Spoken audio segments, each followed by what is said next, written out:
Google. Hello there, one and all, and welcome to the Gamers at Large podcast, episode number 66. And I am your host, Andre, aka Letters, aka GVGINU, aka the long ass acronym that nobody wants to know. Otherwise, I'm here enjoying my time with these fellas, and I'm sorry, people, we got caught up in a conversation, and it's my fault. I should have started the broadcast sooner, but it's all right. If you have any questions, post them in the chat, and we'll get to them.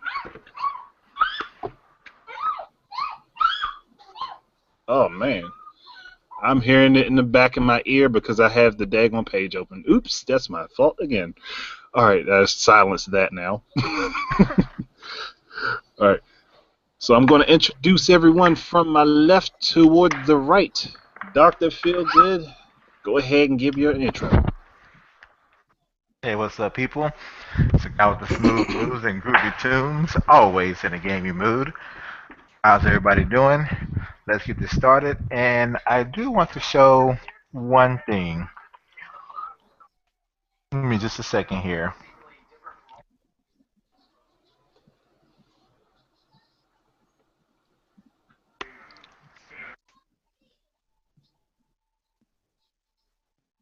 That's the Splatoon hat my wife got me. Recognize. Goddamn. You lucky bum. Oh, I gotta be a bum, man. Anyway, continue. Well, I could have said a word that begins with a B and ends with an H, but I decided to go with bum because it was much nicer. Okay. Well, all right then. Next in the listing is Mr. Red Fox. So go ahead and give your introduction, kind sir. It's me, Mr. Red Fox, and I'm crazy like a fox too. Hey, Red, I need you to go back to the original intro you had. Nothing against the new ones, but they just don't have that same flair, man. It don't have that same. You're known as a guy that hasn't taken anything since 1991. Yeah, but I mean, it's changed a little bit. I don't take anything from anyone now either. Oh God! Forever. No, I'm joking. All right. And the next in the list is the one, the only, the Mr. Quan Manchu. Hello, everybody. This is Quan Manju here, just chilling us at the cut, doing my thing, and waiting for this podcast to get on started. All right, let's do this. And everyone, please get on your digital kneecaps and bow down to our illustrious leader. I knew somebody was going to say. And just to add to that, that was clever. Damn. That's at the end of the show, man. I know. Thank you. Hey, I got to get some of his Quan, man, because you seen Jerry Maguire. He will give us the Quan. I'm just going to leave that one alone. Last but not least, the young man Revolution. Buy a squid amiibo. That is all. What is that, subliminal messaging? I mean, yeah, but that's the problem, dude. They're not sold separately. He's telling people to buy that 3-pack. I think if he said that, he must be part of the guys that probably knocked off that truck. Nope. I'm just saying to buy the 3-pack. If you can find the 3-pack. I have the 3-pack. Yeah, but you're lucky, man. I'm in North New Jersey. Believe it or not, people are snatching this up like crack cocaine. Yeah, because Spike sold it to him for $30,000. Oh. Y'all know you wrong, but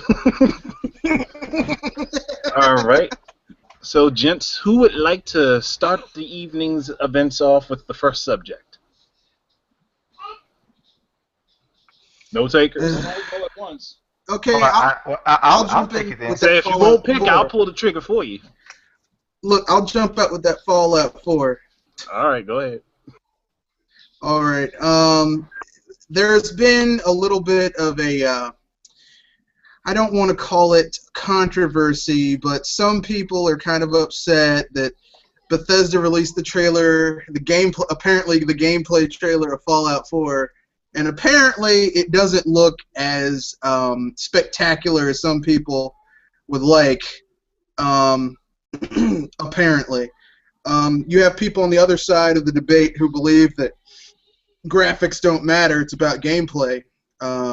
Apparently now it's about gameplay, and I mean, personally speaking, I don't think it's a huge issue because we all know that they're using the same engine they used for Skyrim to make Fallout 4, or at least some type of derivation thereof. Really, the real issue people should be wondering about is, is this game going to be? How many patches is this game going to need to be playable? How many fans on the PC side of things are going to work on this to fix it? Yeah, those are the issues we need to be talking about, not how man. Although I will say this much: the dog in the trailer for that game looked like a third grader painted it with a paintbrush, and not a really artistically talented third grader. Hey, be nice to the third graders. That's wrong. That's so wrong. Well, I mean, I'm sorry. The dog did look a little splotchy. But I mean, like, here's the thing: we all know that the vast majority of sales for this game is going to come off of the console. Like, that's where, and so basically, this game is going to be geared towards console gamers first, and it's going to be like downgraded for the console gamers. So that's just how it's going to be. I mean, personally, I couldn't care. I mean, if you really want the game that badly, get the game. The graphics really should not matter so much. What should matter, I got my little girl here agreeing with me apparently, what should matter is if the game is good. The game is good, if it works. I mean, how long is it going to take for them to fix all the bugs that they're going to release it with? Because that's Bethesda's thing apparently. That would be what I'd be worried about. A graphical downgrade I could care less about. I could still play games with PS2 graphics and below if honestly I still do. So I mean, it doesn't matter to me. A good game is a good game. Yep, that is true. I completely agree. I have never, ever cared Hey, about hold on. graphics. I think Quan was talking and we just talked over him because I could barely hear you, Quan. I think your mic's kind of low. Yeah, I can barely hear you too, man. Sorry about that. All right, how about now? Still very low. Still low, but a little bit better. Okay, because it's coming on my tablet, that's why. That's probably what it is. But anyway, get back to what I was saying though. Look at Grandia 2. That game has tight gameplay, but the graphics haven't exactly aged well. They're bringing it back out on Steam. Well, that's good to know. I'm gonna get it then. I'm gonna cop that joint. I don't care, graphics or not. Well, shoot, I'm gonna give me a copy of it then too. I didn't even know that. I love Grandia too. I love it too, man. I'm telling you right now, that right there, that's gonna be the bomb right there. When they sit up here and bring it out, I wish one thing, that a lot of these retro games that are being remade would be putting out on the virtual console, because there's a lot of games that are old school that are coming out all over again that people can have the chance to play. Like, look at the Resident Evil that they sat up there and popped out, the Resident Evil remake. It makes no sense for it to be, going to every other system but a Nintendo one. When it was on Nintendo. GameCube. Yeah. Yeah, they started off on GameCube. Same thing is happening with Resident Evil 0. It's going to be on everything but Nintendo, and that was a Nintendo exclusive game. So this whole mess just ticks me off, but oh well. I guess it's Yeah. neither there. Yeah. I mean, we could do a whole podcast talking about how that's just totally messed up. We really could. we can do a whole podcast talking about all the crap that Capcom's done that's messed up. So Yeah, Capcom and Konami. Konami, I don't even want to think about anymore. I would say this. For all the gamers out there, I don't care what console you own. To all the gamers, I don't care if you're a mobile gamer. Do you play graphics or do you play games? It's a very good question. You look at two things: graphics and game play. Think about that word, gameplay. You don't play graphics, you play games. That should be the most important. So what if it looks barely better than a PS3 game? If you think about the PS3 versus the PS4 or Xbox 360 versus the Xbox One, is there really a huge difference in when it comes to actual in-game engine? No. To me, Infamous Second Son looks slightly better than Infamous on the PS3. There's Dude, not speak a for big yourself, difference. Ken. I can't play a game unless it's in Unreal 4. Oh Lord. Please, you know what? Well then, You're, you're you're exposed because you play Splatoon, and I know that is Unreal 4. I'm being facetious. And so am I. But I've been exposed. You're absolutely right. I was totally exposed. You caught me. You caught me slipping. that reminds me. You know, was Splatoon designed around x86? Just thought I'd throw that out there. You know, No, I think it was designed around Nintendo's own proprietary engine. In order to create these types of games, they go out into the mountains of Japan, find a kappa, kill it, then find a tanuki, turn it into magic, find fairies and crush them into liquid gold, and then capture a unicorn and make it cry and take those tears and feed it to a leprechaun. And then they make games with that. I don't play any You games. just described the most horrifically disturbing thing in a fantasy situation. I won't play any game unless it looks just like that movie Gamer. That is all. No, see, So now, it has at to that have point, Gerard Butler's 5 o'clock shadow? I'm about to say. His 5 o'clock shadow, When his they showed accent. when they showed that kid his room, in his game room, whatever, which is like completely holographic, yeah, I don't play games unless it looks just like that and plays Oh. just like that. I guess you ain't playing no games then. What are you talking about? Unless you're playing on the Kinect, I don't think you're playing any games. I mean, when I hop on my And no one's Titanfall, playing on the Kinect, so. I mean, when I hop on my Titanfall, that's how I feel. Man. Gosh, y'all just. I think Microsoft plays on the Kinect. Not even Microsoft plays on the Kinect. Quan, let me ask you something, man. Now, with your glorious return, you're already trolling? Yes, No, he he's is. just telling the truth. That's not trolling. That's the truth. No, he's trolling the truth. We gotta give him trolling the truth. I can imagine. Look.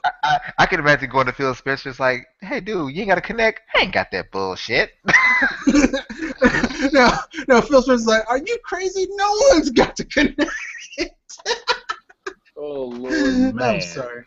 You notice they only started selling when they took that thing off their console. Yeah. That's sad That's though. It's just. That's just keeping it real. I mean, But come on, but you know though, it's not even that people didn't want the motion control of the Kinect. It was I don't want them watching me while I'm doing stuff. That's what most people were thinking. No, I don't even think it was really that. I'm a married man. There's no way I want that thing in my bedroom. I don't even think it was that. I mean, that was a part of it. I think it was just like the people who got the Xbox One. A lot of them were people who, brand loyalty with the Xbox 360 and the original Xbox. If your core audience, the people who make up your core audience, the people that make up your console, didn't like the previous iteration of something, you drop it. You don't try and force it down their throats a second time. I mean, why would you? Especially back to back. I mean, if Microsoft were like Nintendo, they're like, okay, people didn't like 3D before, glass-free 3D before. We'll wait like 10 or 15 years and then give it to them again. like one generation, people are like, we don't like this Kinect, and then the next generation, like, well, here you go, Kinect 2.0, y'all. Even though you guys didn't like it the first time, we're gonna cram it down your throats again because we know what you want. Well, I mean, it's to by me. the way, Go ahead, Quan. I had a question real quick. What's your current gaming addiction right now? Oh man. Come on, man. I asked that question. You know what? I'll tell you. You right now, my current gaming addiction, my current gaming addiction is Cartoon. no. Man, I would never play that kitty shit. Uh-huh. Wow. That's what them G Plus posts was all about with your wins, huh? Because you wasn't playing. I guess it did it automatically. No, man. It played itself. You know what I'm playing, man? I'm playing 8 gigs of RAM. Oh man, that's everybody's favorite That's game. not even right. That's not even nice. Well, actually, that's not I nice, can man. top that. I can top that because with my gaming PC, I got 16 gigs of RAM. So actually, I'm playing 16 gigs of RAM. I'm gonna tell you something. Playing right version now, though. 2. In all seriousness, my gaming addiction right now, I'm gonna say it again because I'm gonna get you guys to start playing it, and it's that Monster Hunter 4 Ultimate. I'm telling you right now, Look, the improvements that they made. if I get that game. I'm gonna be a waste if I get that game. I can't do it. Not like I'm doing any better playing Pokemon though, because I've like spent like the last few days deep into Pokemon because I don't have Splatoon. I have a Pokemon, but I haven't even touched it yet because of this damn game. This damn game got me addicted, man. I'm telling you, it's crazy. Well, that's why I look at Monster Hunter is this Pokemon with big swords and bigger dragons and things, and it seems like it's just more violent. Well, it's It's not like Pokemon because you're not summoning creatures. You're fighting on your own. Well, yeah, I guess you could say it in that sense. It's not really like it, but you are fighting creatures. It's more like D&D. It's more Oh like yeah, D&D. Dungeons and Dragons. Yeah, you're right. Dungeons and Dragons. You're right. I'm telling you something right now, though. You'd have a blast playing this game for real, though, because they improved the whole fighting mechanic. There's a mounting system. Oh, crap. I just sat up here and got knocked out. Oh, I hate this. That's it. I'm going to get Gravios. Talking to you guys. See what I'm saying? See? Breaking your concentration. Y'all got me killed. Y'all breaking my concentration. Hey, Reeve, you've been kind of quiet, man. As always. He's just sitting back there in the cut like Link, just quiet, silent, watching the whole thing. Sorry, I'm Creeping everyone out. kind of in the middle of writing a script, so that's probably why. Oh, okay. Something missing. He I ain't has gonna to mess do the with you link too much. grunts. He has to do link grunts. Well, I mean, that might get a little weird. Yeah, I'll refrain from doing so. That would be really Okay, awkward. let me see. I mean, he could have a little sound. He could have a sound box with him loaded with the different grunts. They could hit a different grunt at certain times, so he's not actually trying to make the voice. That would, even though that would also be a little weird, but it'd be something to laugh about. Ain't that the truth?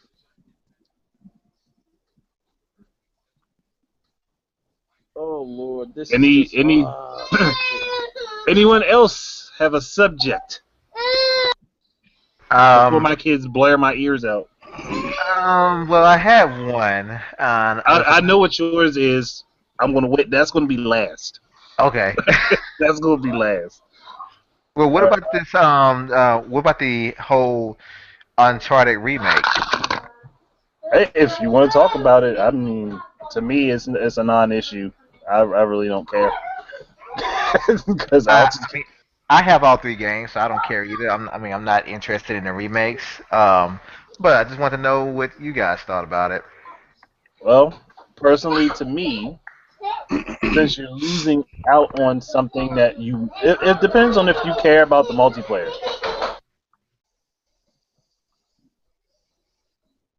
Which I don't.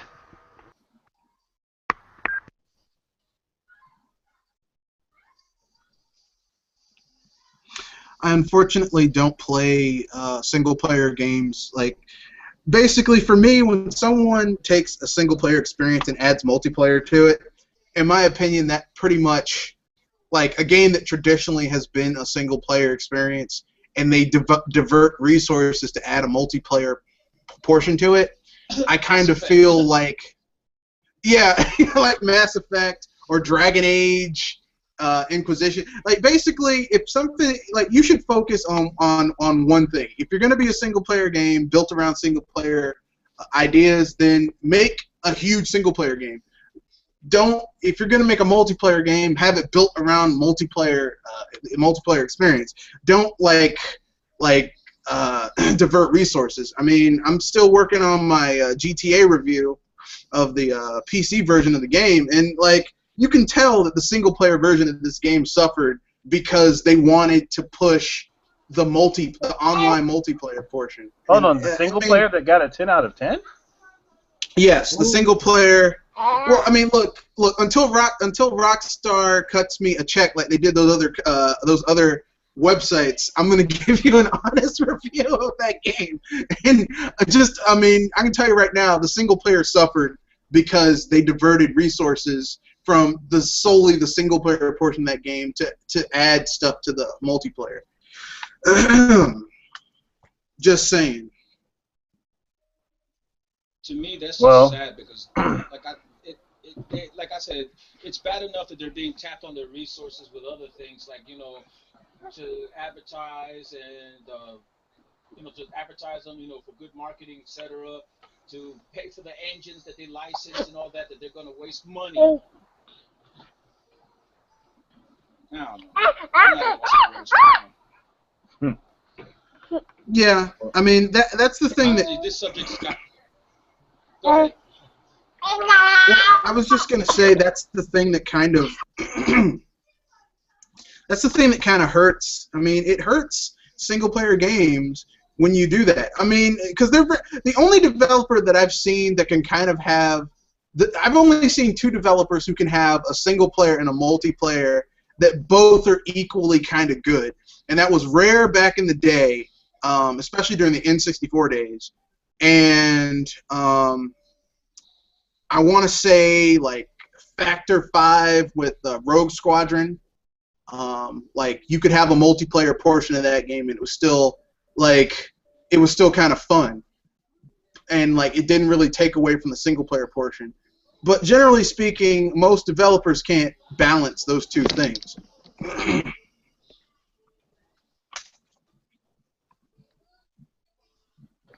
All right. Well, I'm sorry. I was kind of fighting with kids over here who were trying to pull stuff down off my desk. So. But That's kids for you. Yeah. Well, I was going to say before I had to abruptly mute my mic, if you care about the multiplayer aspect of Uncharted, the Uncharted series, don't get the PS4 version. Get the PS3 one. If you still have a PS3. If you don't care about it, get it on PS4 and then give them more money for upporting. But that's your choice. I'm not going to condemn your choice, even though I might not agree with it. But to me personally, I'd rather just get it on PS3 because I can find all the games cheaper than getting the collection on the PS4. It was just easier, a better value for me, and it's still the same game. I would have to agree. Roughly speaking. And what I would like to add to this is that you see how much easier backwards compatibility would have made this. Yeah, it would have made this so much easier, but nobody wants backwards compatibility. They just want to buy slightly enhanced versions of the same games. And I'm not talking about everyone, but the vast majority. That's how they are. Yeah, and it's quite sad, but that's the industry we live in today. We don't want anything new. We want the old. Yeah, because if people say they want new stuff, and then new stuff comes out, then everybody gets mad at the new stuff because it's not like the old stuff. So, what if I want to ask a really, really dumb question. I'm just curious. What if Uncharted 4 actually gets ported to the PS3? If it does, then I'll buy the PS3 one. That's all there is to it. I'm just saying, but like, I wonder how people would feel like, wow, They'd be can pissed. You'd be angry. Just like if Well, Bloodborne, if not Bloodborne, it is Bloodborne, isn't it? yeah. Bloodborne. I'll tell you this much: they would. Go ahead. So go ahead. Sorry, go ahead. I'm sorry. I was just gonna say if Bloodborne came out on the PS4 first and sold well, and then ended up getting ported to the PS3, you know how many people would be pissed off?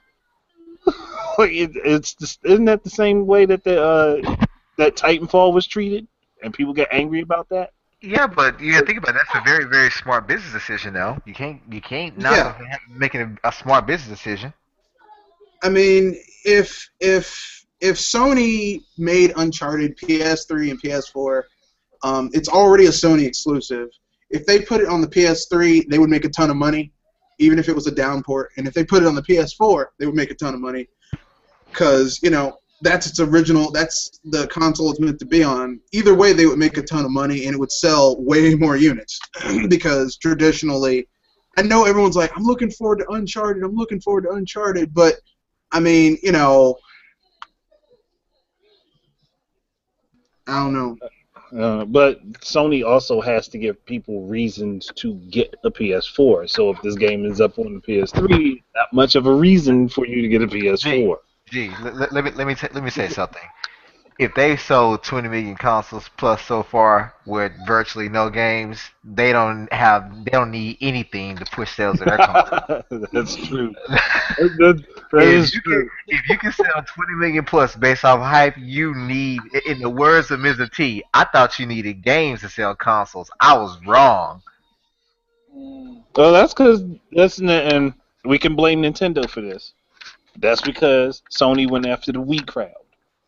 Everybody went after the Wii because it was the popular thing, and they admitted it openly. So don't get mad at No, me. The truth. look, they did not go after the Wii crowd, and hype did not sell the PS4.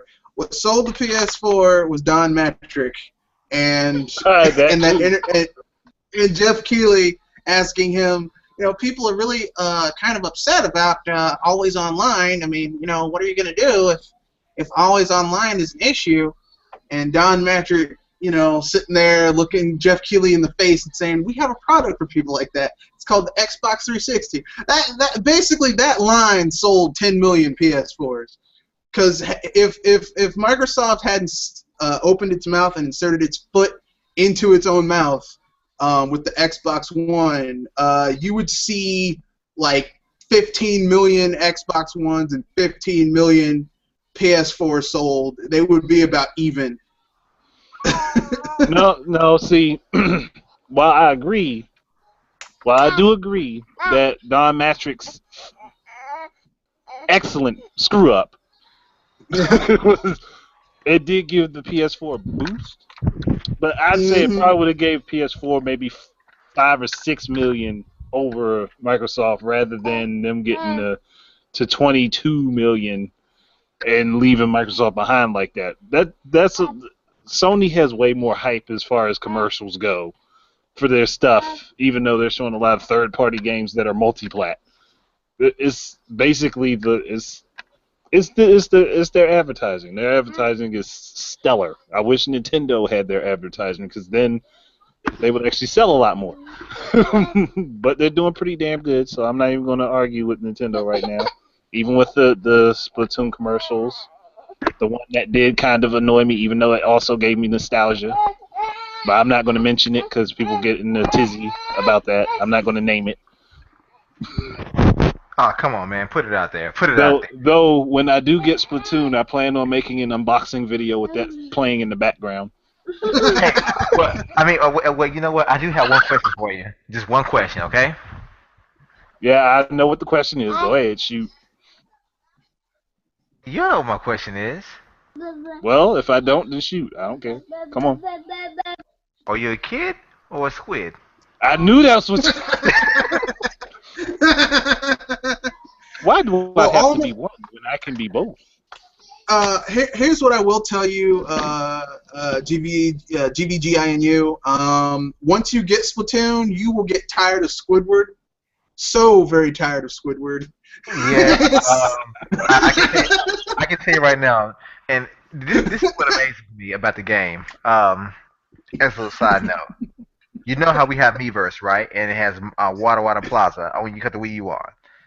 Well, Yeah. Splatoon has a community plaza inside the community in the game itself. So it's like a community inside a community. And so when you fire Splatoon, you have this little small plaza. I'm pretty sure you see in the direct or whatever. And there is Yeah. like a lot of people, talking about Squidward. I'm like, dude, I'm surprised Nintendo has. I'm surprised Nintendo has not moderated this because that's like a trademark character. Oh, not just that. I mean, some of the messages people put in this game in their little Miiverse posts, I'm like, that's kind of, you'd have to be an adult to get some of these references. I'm like, yeah, I can't believe they put that on there. And these And Well, then, Nintendo is master of innuendo. I mean, look at no, well, they got the dope deal in the back, so I can't really. but no, but I would say this: some of these people, these players, are taking Splatoon too far with the fancy phrases, and here's why. If you say something is, let's say for example, you take a word like, oh, I don't know, um, what is a good word? I can't even think of one right now. But people are saying this game is squid-tastic. It's like there is no prefix in that word that even remotely rhymes with or is even has the same letters as squid or kid. So saying squid-tastic, come on now, it doesn't even make sense to do that. But they're putting it in there in dumb ways. It's like you can't take every two-syllable word and just put squid or kid in front of it. Yeah, you can, and it works. I mean, like it really has taken off that far as corniness. Like it's gone way beyond what I thought would have happened. It is corny, but it's corny in a way that I mean, I think this might be Nintendo's next Now You're Playing with Power. I really do. Now you're playing with paint because Now apparently you're those playing. kids. Now, because remember back in the day, Apparently they were those. like, "Now you're playing with Hey, Power." guys, hear me out here on this. Maybe you need to start watching the anime Squid Girl if you want to know how to do it properly. I was about to Are you say. supporting me? Oh man. I'm gonna make an invasion and all this other stuff. No, Man. you did something I think on the last podcast you did, Quan. He was like, I was thinking. I'm like, all right, I give you Oh that. gosh. Thinking. Like I'm like, yeah, Quan actually did it pretty good, and it makes sense. But what people are doing today, man, like, it. I think I see someone that said I inking love this game. I'm like, okay, you substituted a curse word. I give you Bandwagon. credit for that one. Bandwagonism. I think that That's, person is stupid. uh, oh man. Sorry. Wow. It's, That's how right there. The most gosh, memorable Quan. post I think I saw on my whole Splatoon Plaza, and this actually made me laugh, but I honestly could feel this person's enthusiasm. Their post read, "Nintendo did it. They effing did it," and I knew what they were talking about. How accessible yet competitive this game really is, and addictive. And I'm thinking to myself, now of course they put in there FCKING. I'm like, you got away with it. I said, but pretty soon someone's gonna report that, and it's gonna get erased from Miiverse. But I could feel their If enthusiasm. They Nintendo was actually smart, felt. they'd leave it there. Man. I mean, but it was one of the best posts I've seen so far. It's like, wow, I can definitely tell this person really does love this game, like a lot. Well, here's since you guys talked about Squidward, I had a thought. What if Oh, Nintendo isn't taking those posts down because they might be doing some sort of SpongeBob promotion later on down the line? it could Um, be. I thought about. I also thought, what if Nintendo, since they got this theme park thing going with Universal Studios, what is in Universal Studios Florida? Nickelodeon.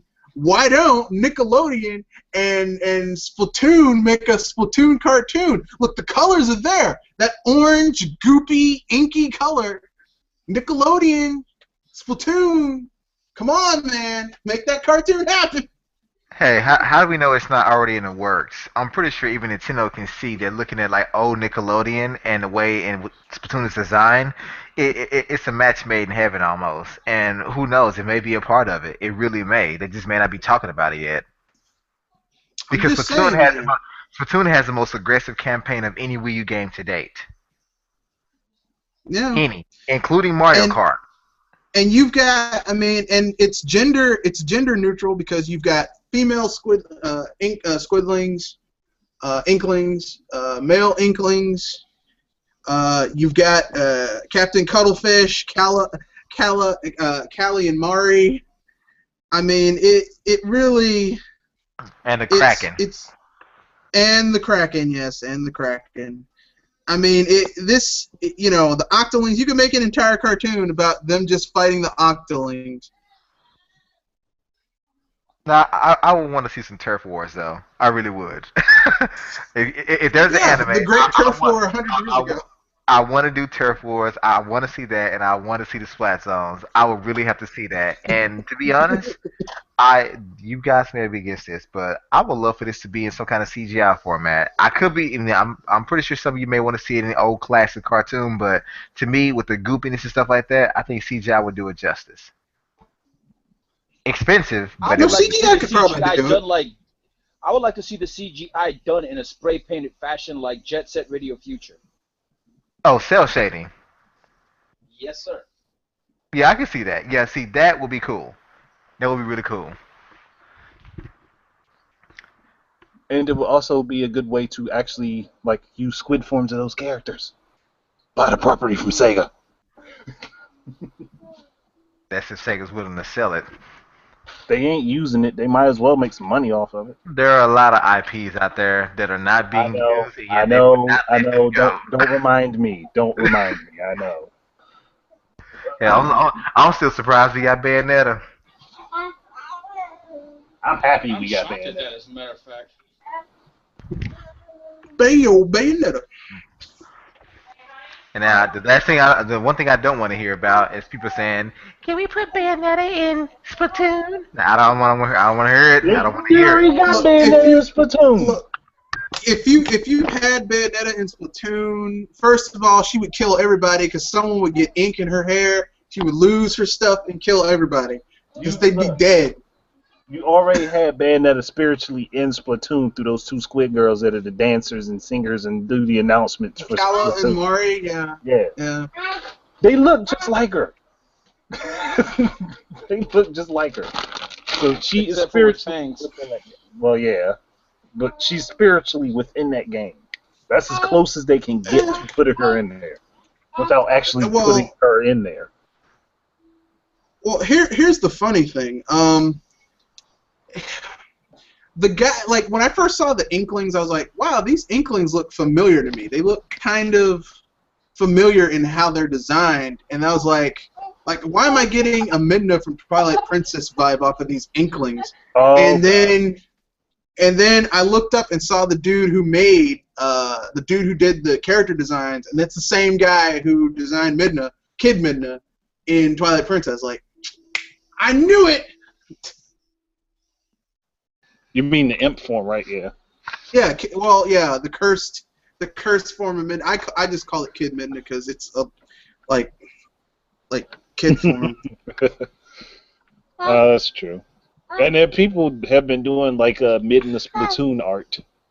So Yeah. I'm surprised I'm surprised we don't see her in there. That would make more sense. The imp form of Midna. She kind of perfectly They could fits. do it. They could do it. They definitely could. Or just have the Fuse Shadow as a hat. That would work too. Yeah, I'd be a Fuse little- Shadow. Yeah. I'd be a little worried about those players. I'm like, they are actually wearing that? What can they do to me? Or have the Fuse Shadow as a weapon. A Fuse That would- Shadow weapon. Actually, yeah, it could be a big hand. Use it like the paint roller. Yeah. Like they have the brush. Yeah. That would be the hand.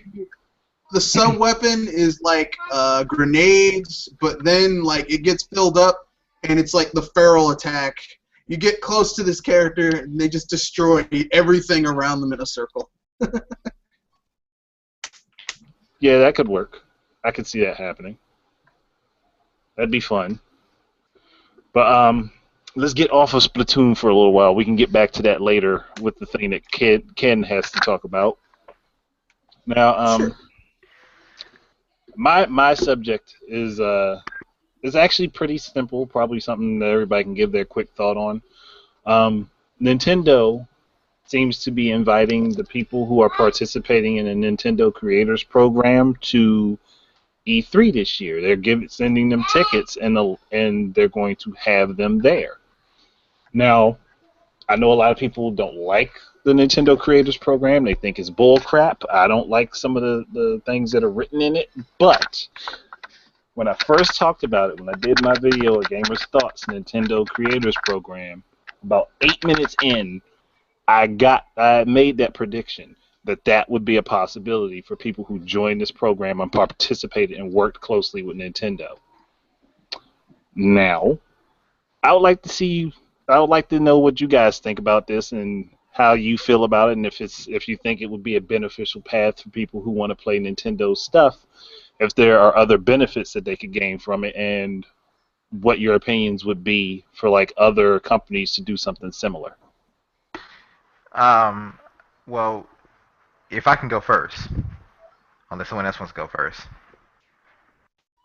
Now go ahead, dude. Okay.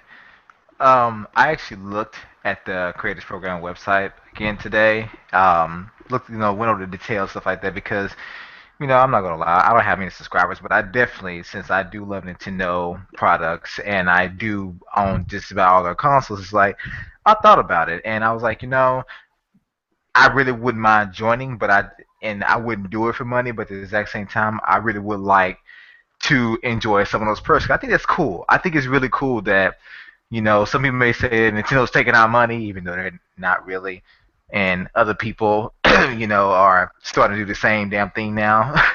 But moving on, I thought that was actually a cool perk for some of the people that are participating, and I'm pretty sure some of the, more popular ones or bigger ones, have you. But even still, getting to E3, that's not something that's easy.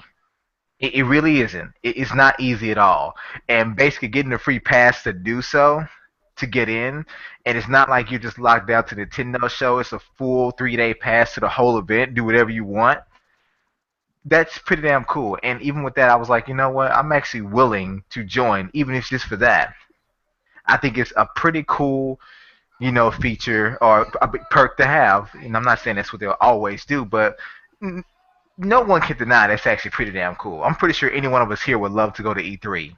Even just one. If we could just go to one event, we would still like to go. And these folks are getting a full 3-day pass. And for what? Just adhering to Nintendo's policies and still doing what they do mostly, but it's primarily Nintendo. Nothing's wrong with that. So that's all I have to say on it. But I think it's pretty cool, and I'm definitely considering doing it. I mean, I don't have thousands of subscribers, but I'm still considering doing it. Well, anybody else? I agree. I think that Nintendo.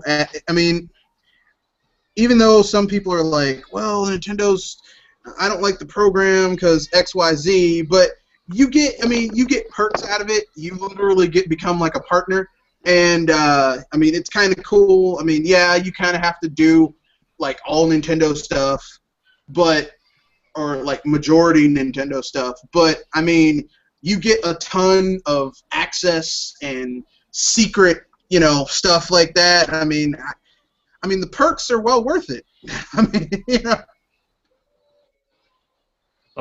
I mean, I guess my perspective is if you don't necessarily want to worry about using your main channel for it, you could always do a separate one and just have your name / Nintendo and do the program that way. But you don't necessarily have to sacrifice your main channel. But on top of that, I learned something else very, very important. Looking through the terms and conditions, they say you can either do your whole channel or you can just do separate videos. So you don't Yeah. have to dedicate your whole channel. If you have a singular video you want to commit to the program, you can. The only difference is instead of being 7% split, it's like 60% or something like that. So it's like it's a slight benefit to doing your whole channel, at least financially, very slight. But if you don't want to do your whole channel, you can just do a video, a single video. They do it by a per video basis.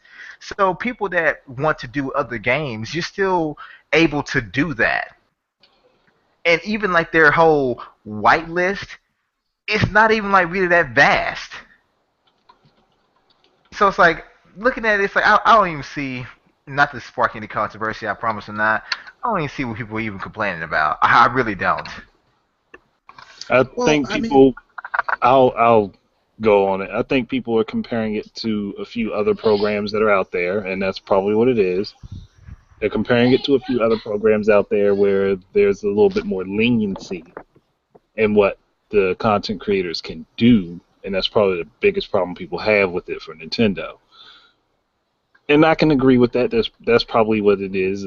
Probably a little bit more of a need for leniency. And then there are other programs where the they partner up where there's no money taken from the content creators, though that's at the choice of those running the program, not necessarily the content creators themselves.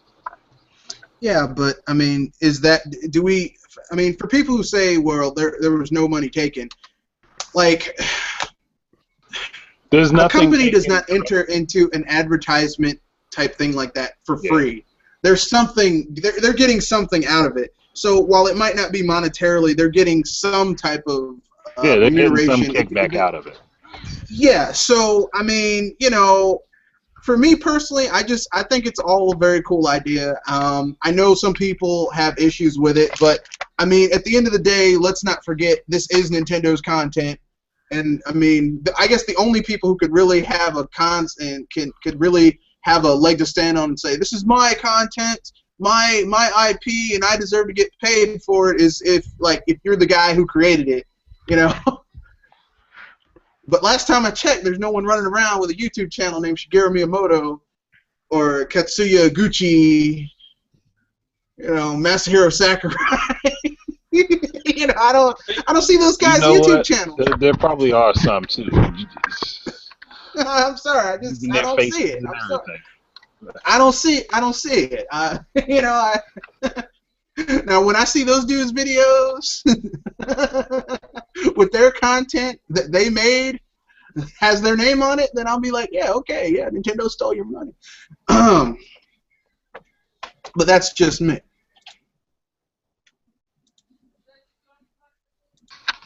Well, any other opinions? Well, like I said, with this whole thing, I'm neither for or against at this point. I'm gonna stay neutral. No, I'm serious because that's stepping into a minefield, man. That's a loaded question right there. Yeah. That is a loaded question. There And is people no get right or wrong mad. at this point. Everybody's gonna get mad for something. Yeah. Okay, I'm gonna stop playing Puzzle and Dragons Z. Yeah, I did. Sure, I got Puzzle and Dragons Z. I'm sorry, y'all. I told you guys I was gonna get that game. I'm addicted to puzzle games, and damn it, it's a good puzzle game, so I'm playing it. See, and I was trying to actually be better this podcast around and not play Splatoon, but I see that maybe I should have been playing Ranked Battle the entire damn time. Why not? I've been Yeah, playing but Monster Hunter 4 the whole time. Yeah, Monster Hunter. Damn right. Yeah.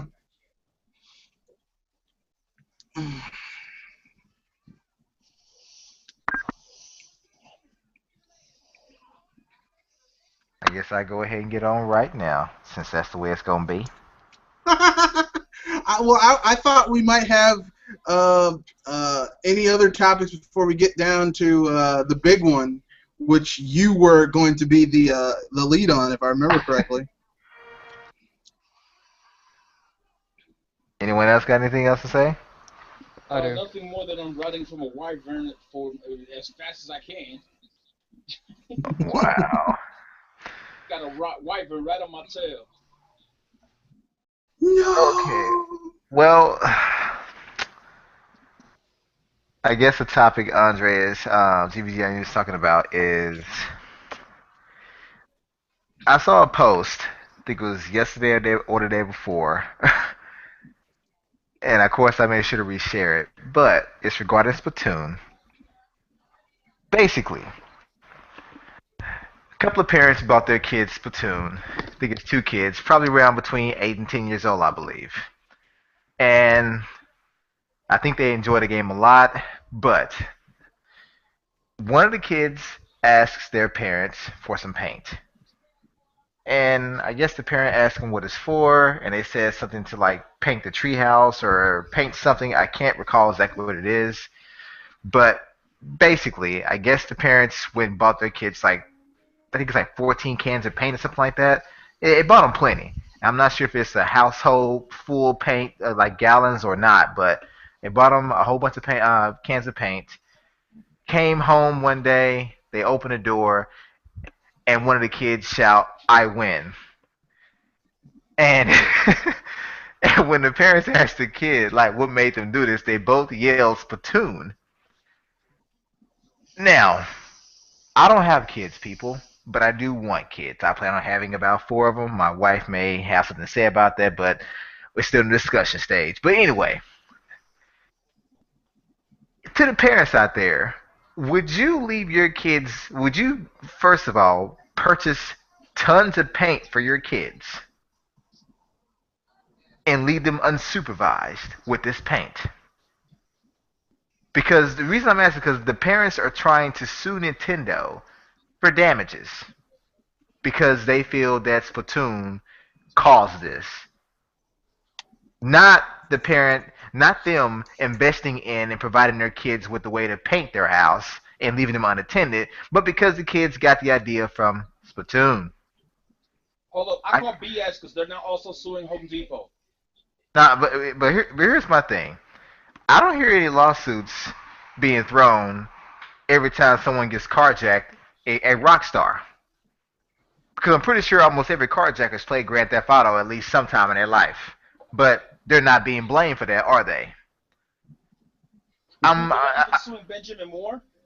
I mean, I, Andre, I'll let you rant because I have nothing to say. I have no kids, but I have an opinion. I've given it already. What's your opinion? My opinion, they're idiots. Straight up idiots. I would not give my kids a bunch of paint brushes, or whatever other tools are available, and leave them with those things alone. Especially after they've played a game where you can paint any and everything, and that is the objective of the game. You don't blame the company for you being stupid. You blame yourself for making a bad judgment call. That was a horrible judgment call. Nintendo did not come to their house and say, "You kids like Splatoon? Hey, how about we go buy you some paint, give you some paint brushes, and let you run across your house throwing paint all over the place." No one from Nintendo did that. These parents did that.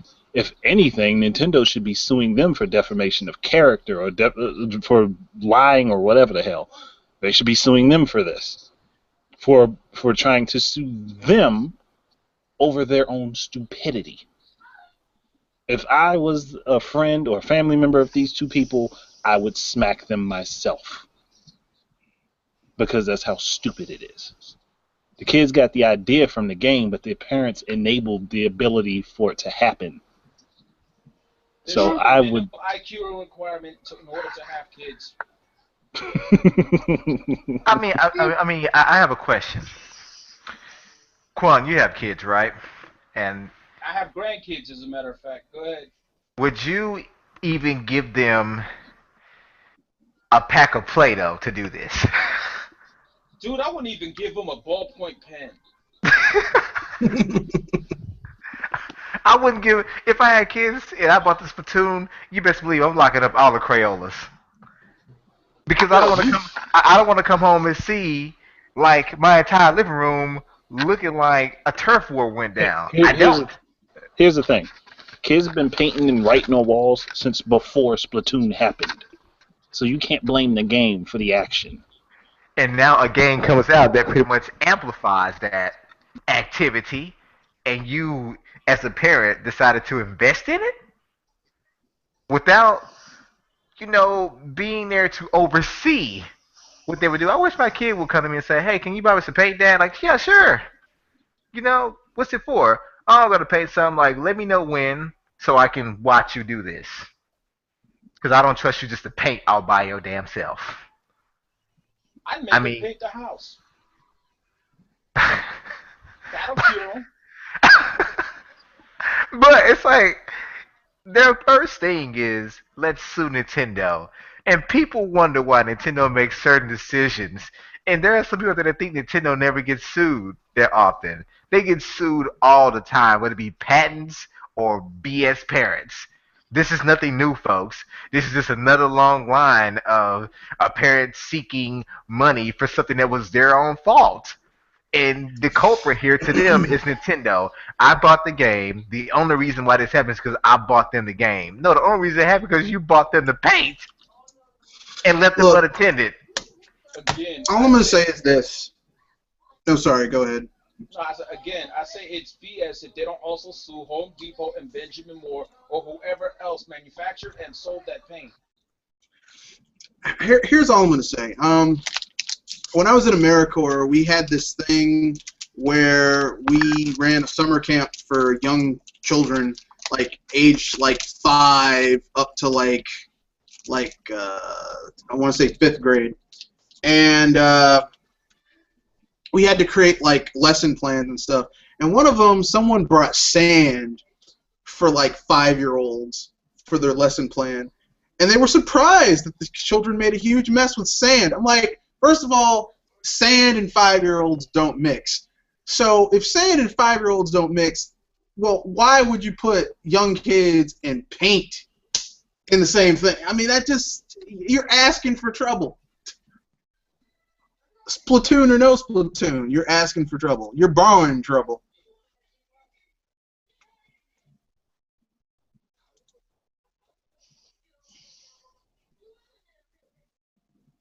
I'm telling you something right now. I would love to meet those parents.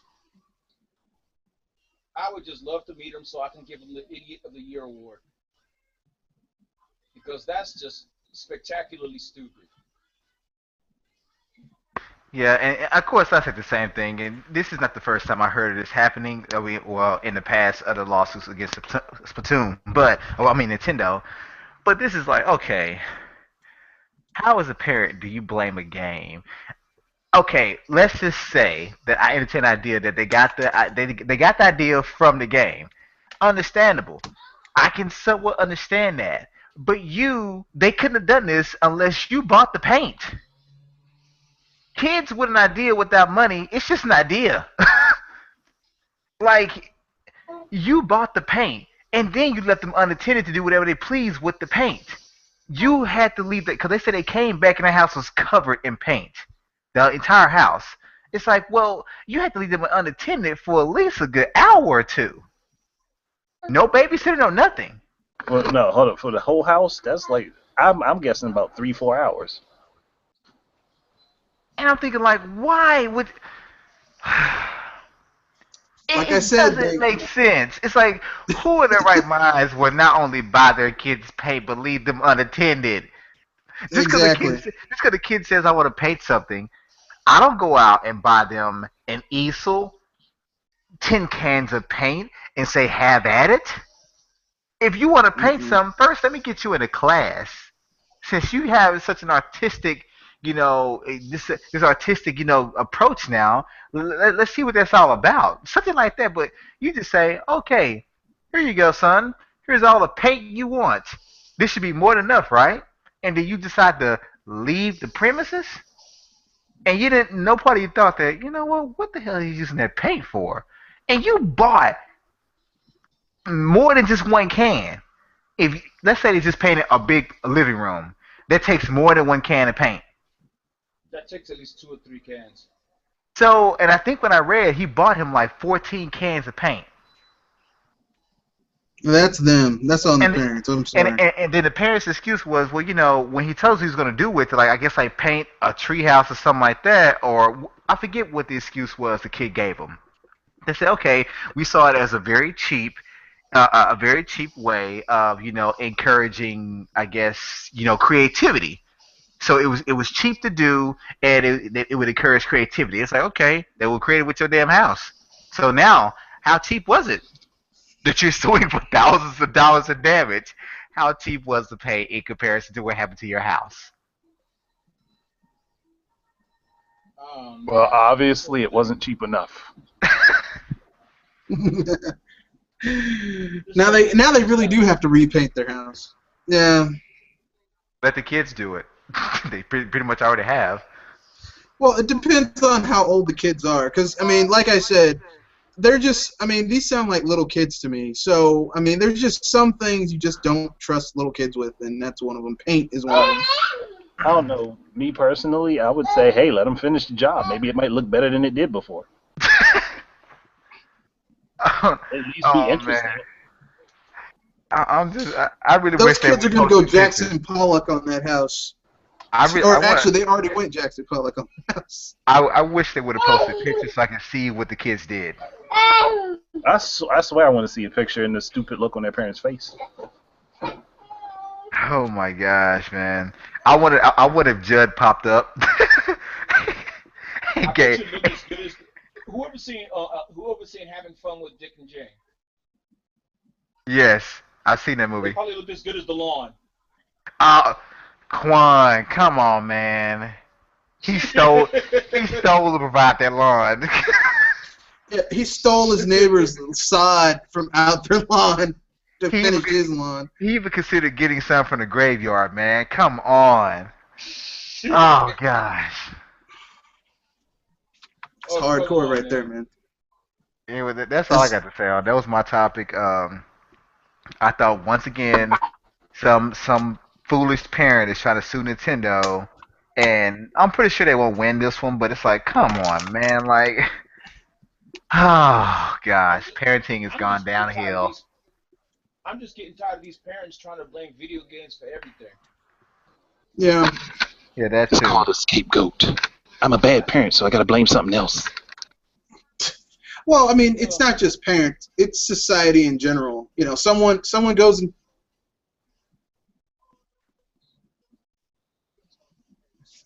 someone goes and does something, and some kid goes on a rampage. What games were they playing? What games were they playing? It's like whatever happened to just bad behavior or crazy, or someone was just not a good person. Why has it always got to be video games? Because video games are still a relatively new medium, you know, and yet crazy people have been around for hundreds of years. So I want to know what video games crazy people were playing when they killed people Here's a one. hundred years ago. I want to know what video games Napoleon was playing. I no, want to no, know what 100 video years games ago they were playing Caesar was backgammon. playing. They were playing Well, backgammon, uh, chess. Well, I I said hate to video break games. this to you. Napoleon wasn't crazy. Neither was Julius Caesar. But Hitler. I want to know what Hitler was playing when he killed all those people. Damn that chess. Yeah, he was gonna be on my list too. I mean, it's just nah. People want to go with the first thing that they can blame, so they can say that they were not responsible. That's Yep. all there is to it. Because they're afraid to look at themselves and say, you know what? Maybe we need to. Maybe I need to pay more attention to my kids, or maybe I fucked up. Or maybe society itself needs to be more aware of just who these people are. Yep. But I think we've beaten this subject like a dead horse. So Yep. we will move on to some questions. And We have questions? yeah, they're in the chat because I messed up doing the hangout, so they're in the chat. Okay. So I'm going to look through the chat on the video. Tony Karan, your first question, I had to go way back up to the top. Do you think it's strange to see that the PS Vita is outselling the PS4 in Japan last week, even though it's now a legacy system? That is strange. Yeah, I would say it's kind of strange. But the It's not PS4, strange. but the PS4 has not really been popular in Japan at all. To be honest, it really hasn't. And since mobile gaming or portable gaming is still much popular there than it is over here in the States, it's not that strange to me. Yeah. Unpopular home console in a market which which loves portable gaming. It's like, well, you're gonna start losing at some point. And now since it's been officially declared by Sony a legacy system, they become popular as time goes on. Like, look how much people still love the Dreamcast and GameCube now. Even the ones that didn't play it are now like, man, it was such a great system. It was great back then. You just didn't buy one, you bastard. All right. And All right. Go ahead and say what you have to say, Matt. But then, Reed, you can go on to your subject. I'll be right back. I was just gonna say that's the same thing. I mean, you nailed it. You nailed it on the head. That's basically just kind of like how it is now. I really do think that a lot of the consoles now are going to be like that. In the next gen, people are like, man, that was a great console. Why didn't you buy one? Well, reasons.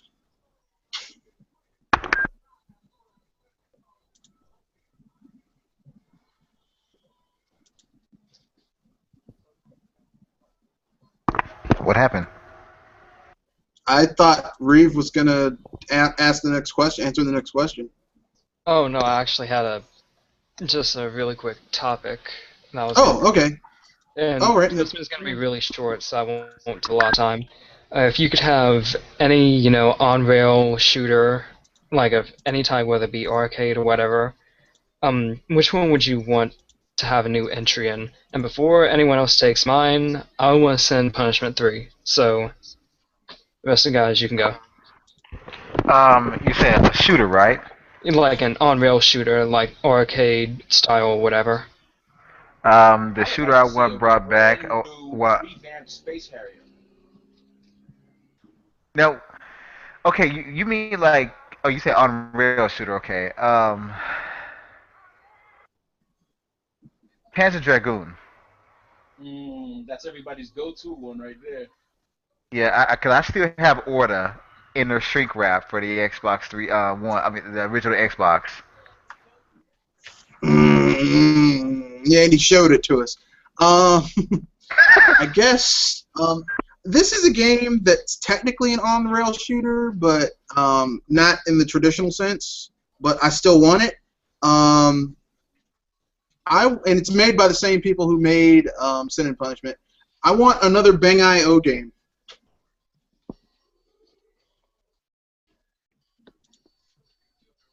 What about I'll also say this. I would love for them to make a new version of either House of the Dead or Virtual Cop, Dynamite Cop, something like that. Those are pretty fun. Oh, yeah.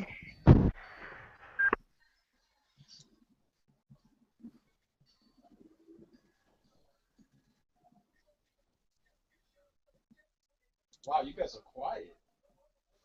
Well, it's like the on-rails genre has really kind of dried up. I mean, you've got like the one that I really, really, really want. They're making another entrance, and so I can't really, which is Star Fox. So I mean, I got what I wanted. Maybe Gunstar Heroes. I want another Gunstar Heroes.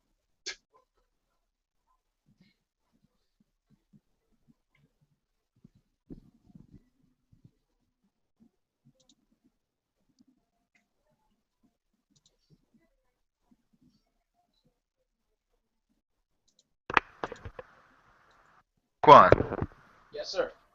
what was your answer on yours? I said Space Harrier.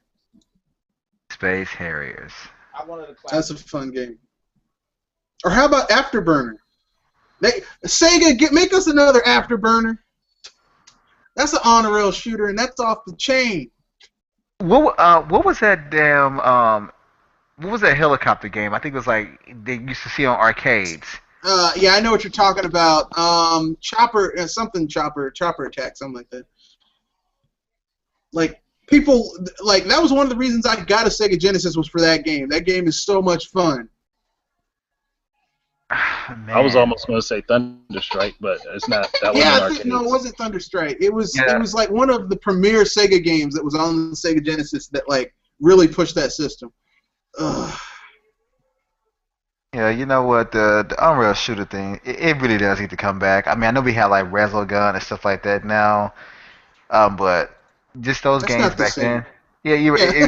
it's not the same, but it's like games like maybe Gradius and stuff like that. Like they really need to come back. They really Yeah. do. And they're cheap too. I mean, like it doesn't take a lot of money to make a It doesn't take a lot of money to make a Gradius or an Afterburner or a Space Harrier, like, because I mean Tempest? they're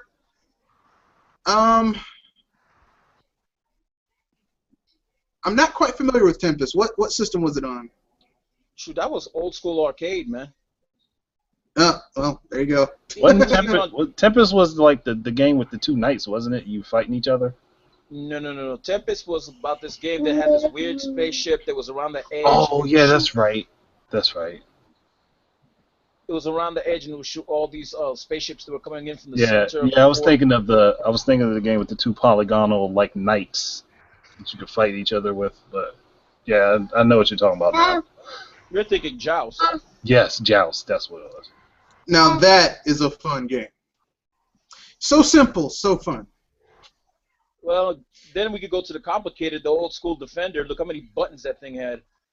Oh God, don't get me started on Defender. Well, you had a button for everything: a button to move left, a button to move right, a button to go for going up, a button to go down, a button for thrust, a button to slow down. And 2 players, so they had their own set of buttons too. So.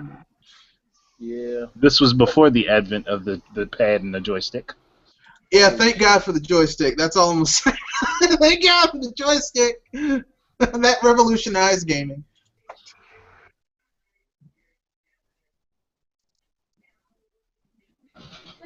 All right, are we done? We can go on to more questions. Go for it. Question time. Yeah. All right, I gotta find it. I just had it too.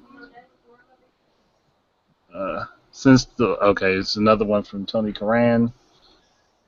Since The Legend of Zelda will be one of the games for next Sunday's World Championships, what other games do you want to see them play? Oh. Battletoads. Yeah. Battletoads would be awesome, but I think Microsoft has that on lockdown. I know. I still want to see Battletoads. You said what I want to see. You didn't say it was from Nintendo. Okay, all right. Super Well, Mario Bros. 3. Oh, that's a everyone wants to classic. see Super. That's That is classic. I'm not gonna go quite that old school, but I am gonna go kind of old school.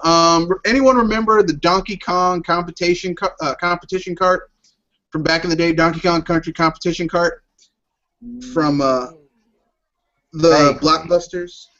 Like you had to collect so many bananas, and then like if you collected enough bananas, you could like move forward in the competition. I want to see them bring either that back or the Star Fox competition edition, where like you got a certain score by blowing up so many enemies, going through so many rings, collecting so many power-ups. I can see that. I would like to see finish it for them to finish the original Star Fox 2 and actually use that as a competition card. I mean, the ROM's already been dumped. Why not? Okay. That would be interesting to see, and it wouldn't take much for them to do it. No, because I mean they have the data hovering around somewhere. If they don't, somebody online does. Yeah, yeah. Somebody online does. I actually played a repro cart of that game, and I'm just mad they didn't release it for the SNES. I mean, technically speaking, they took the ideas in that game and put it in the Star Fox 64, but I'm just mad they didn't release it because for me, the original Star Fox on the SNES is like my favorite iteration of that series.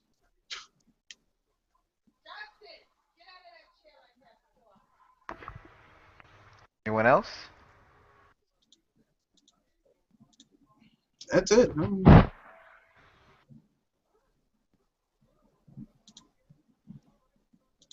Is another question? Silence is deafening. Any other questions? Is that all the questions? Looks like it. I think GVG is a little busy. All right. GVG, you there? Okay. I have a question for the panel. If you guys, just a quick question. If you had an unlimited budget and like money was not an issue, what game would you either like? What IP or game would you want to resurrect? Mega Man Legends 3. Okay. Mega Man Legends 3. I wanted that. That's one of the reasons I got a 3DS was for that game. I'm still mad at Capcom for canceling that game. Ken, sorry, Dr. Feelgood. What IP would I want to be resurrected? And money was no issue. You yourself could own it and like guide it. Like, what would you want to see brought back? Although they are like a game is gonna release this year that's a part of the franchise, I Mm-hmm. would have to say that I would love to pay Monolith Soft to complete the Xenosaga series. All It six was games. it was supposed to be 6 games. It was supposed to be 5 Xenosagas. Then the next one would have been Xenogears, I believe. But Yeah.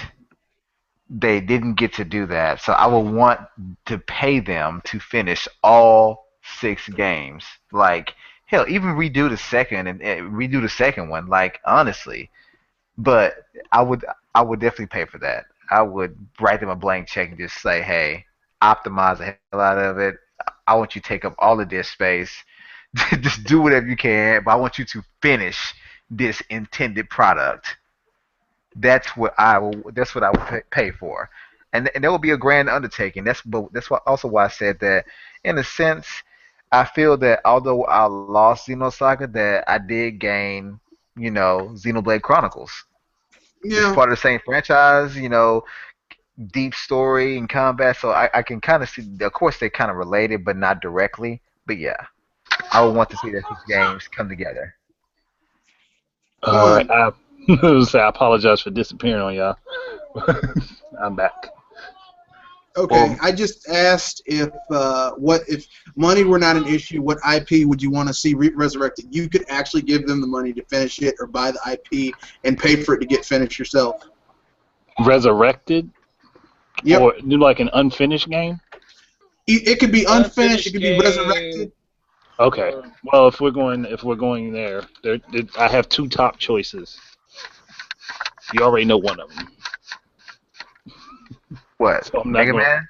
Yeah, I'm not even going to go there because you already know that one. The Well, next one, Revolution said Mega Man Legends 3, so well, mine would have been Mega Man Universe because I heard him about Mega Man Legends 3. So yeah. mine would have been the Mega Man Universe or Rockman Online, one of the two of those. But since I'm not really worried about Mega Man right now, I would take the ActRaiser series because Oh, oh, yes, Squeenix is doing nothing yes. with that, and I have the perfect idea to make a new ActRaiser game. Well, can I just add one caveat to that though? It's got to be like ActRaiser 1 and not ActRaiser Yes, 2. yes, yes. No, It's no. got to My, be my like idea ActRaiser 1. my idea would have been like Yeah, ActRaiser 1, where yeah. you play the action platform stages in 2D, but then you go Hmm. into the God mode and be in full 3D and like a world creation type thing. Yeah, that was one of the coolest things about ActRaiser. It was like half sim game, half action game, and it Yeah, worked. and it made the sim thing. It made the sim thing tolerable because you were building yourself up in the action portion. Yep. And then they had that marathon mode, which was a bitch, but it was so fun. So. Oh, you mean where you just fought boss after it was just all the action stages? Yeah. Yeah, and then you even had some of the stages that you wouldn't normally get to. So yeah. Mm-hmm. Yeah. Actor Enix back in the day. Oh my God, they were the beast, and everyone just knows them for Dragon Quest. But they did ActRaiser, the Quintet. They published the Quintet trilogy. Soul Blazer, and Illusion of Gaia, and Terra Enigma. Yeah. Oh yeah, Terra Enigma is awesome. One of the best games that never reached America. Hey, you get the UK one and you got your SNES, you just flip them little bumpers down, give them to stay down, plug the cartridge and it'll play. Yeah, but on a PAL TV it just looks weird. Yeah, I know. It looks so weird on a non-PAL TV. You a bunch of damn bootleggers and hackers. That's not bootlegging. That's not. No, look, listen. I told people hacking. this on my channel. I told everyone this on my channel. Look, you can emulate something if it never reached where you live, or if it was never translated and you have to download a patch to translate it. Other than that, then it's piracy. But if you can't get your hands on it legitimately, then if you can, then it's piracy. He's basically saying it's free game if you can't. If you can't, I mean, look, like, okay, you wanted to play Dark Half. Well, that game was never localized. It was never brought to America. So the only way you can play it in an English-speaking country or any country besides Japan is to patch it and then play it. So, I mean, come on. What? I mean, it was just translated a few weeks ago. So, I mean, what? Yeah, I can understand that. All right. Has everybody had their say yet? Was that the last one? Okay. All right. Another question from Tony Karan. Tony Kaname Karan, correctly. I know people kept skipping that because a lot of people didn't want to say the middle. Is it legal for Devil's Third director Itagaki-san to bring his sword to the E3 show floor for both Nintendo and IGN to promote and reveal the finalized gameplay of Devil's Third? Actually, I don't think there's a problem with that. Because it's him promoting his game. It doesn't really matter where he's promoting it. If you've seen some of the stuff... Or is he worried about the legality of transporting the sword? If you saw some of the stuff those booth girls wear at E3, you would. I mean, you're asking about a sword being legal? Seriously? Didn't Miyamoto have a sword last time he did a Zelda reveal? Yeah, but that was like a fake sword. I know. It wasn't like a katana. It was totally fake. Yeah, I go on stage with my real blades. I wouldn't bring the fake stuff. Hey, I'm up for Itagaki bringing a sword. Go ahead. While you at it, bring a machine gun too. Just don't shoot nobody. Look, Itagaki is the last of it. He's one of the last of a dying breed of like auteur directors who, I mean, they're kind of going the way of the dodo, or at least it seemed to be. Like a lot of them kind of disappeared. I mean, Igarashi, like he's really embracing that whole vampire thing right now. So with his Castlevania, but not a Castlevania that he's releasing Bloodstained. So I mean, whatever works for me.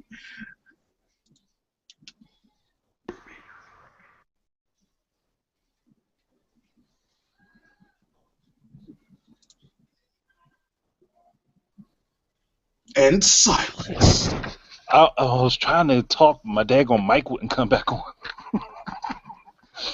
No, you said Igarashi. I was about to say, well, dealing with his situation, he had his baby snatched from him, and then they killed it. So he's going on to make a new baby. They did kill his baby. They gave it to people who did not understand anything about the Castlevania franchise, which is worse than just killing something, in my opinion. Oh man, I'm going to do that video. Why Lords of Shadow killed the Castlevania series. I'm going to do that eventually. It's a game. I have a question. Is it really that bad? Here's the thing. As a game by itself, I don't believe It's it not is a bad. bad game. No. But in the line of the Castlevania series, it horribly murders everything that series was about, Yeah. from beginning to end. And not only that, like Castlevania, I don't know about you guys, but for me, Castlevania has always been about the music. Like, Yes. you could tell Music was Castlevania always is the music. I mean, if I don't hear Bloody Tears, Dance of the Holy Man, Wicked Child, Vampire Killer, the if theme I of don't hear Simon those Belmont. songs, well, that's Dance of the Holy Man. If I don't hear these songs, I'm like, this ain't no Castlevania game. And, I mean, literally, these people are like, well, we're going to do our own spin on Castlevania. No. You don't get to do your own spin on You Castlevania. murdered Castlevania. You turned Trevor Belmont into Alucard. When Trevor Belmont was Simon Belmont's son, you made him his daddy. And it's just, no. The only thing I can say that was cool about that about the Castlevania mirror of the mirror game is that is that they got Simon Belmont like how he's supposed to look, right? But other than that, the game wasn't very good, if you get my drift.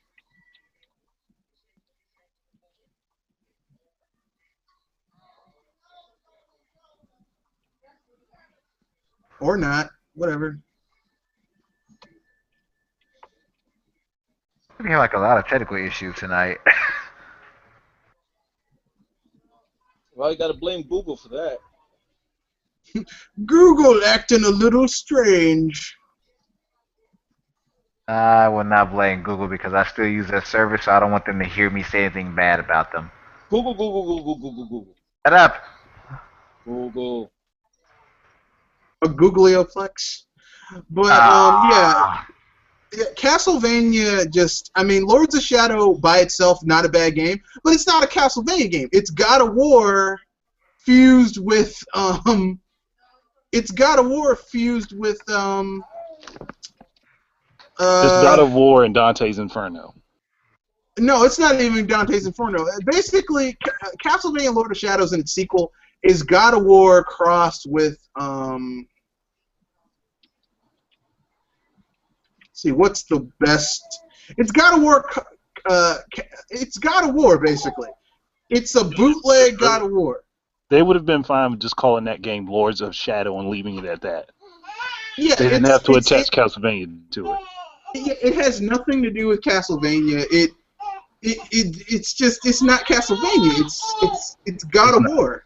It's God of War. It's not even a good God of War. It's not even a good God of War clone either. It's an okay God of War clone. No, I'll tell you a good God of War clone. Darksiders. The first Darksiders is a God of War clone. But it's a good God of War clone. But this isn't even a good God of War clone. Yeah, we can beat the bad Castlevania all day, every day if we really wanted to, but let's move on. Okay. Another question from Tony. Damn, Tony, you put up a lot of questions, man, but good on you. How would you feel if Platinum Games introduces to the digital event a Bayonetta 2 spinoff with Jean as the main character? My thoughts? Go for it. I want it. Yeah. Give it to me now. Anything Platinum Games can come up with, I'm down for. Anything they want to do is Platinum Games. They've given us some really good titles, so I can't get, they've proven that they're bad, that they're bad enough to, and I mean bad in a good way. They're bad enough to handle whatever you throw at them. So let them run wild, bro. Let them run wild.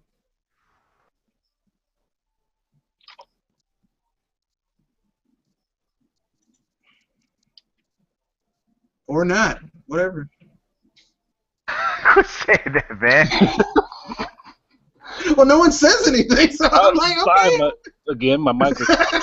So, blame the internet and Google because they didn't want to let me unmute to talk. I mean, here's what I'll say about Platinum Games. They have made some of my favorite games of all time.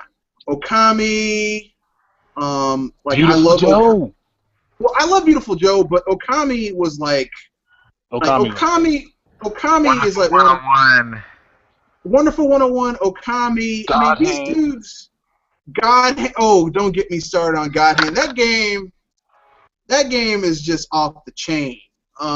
Beautiful Joe, Okami, God Hand. Kamiya worked on Devil May Cry when it was good.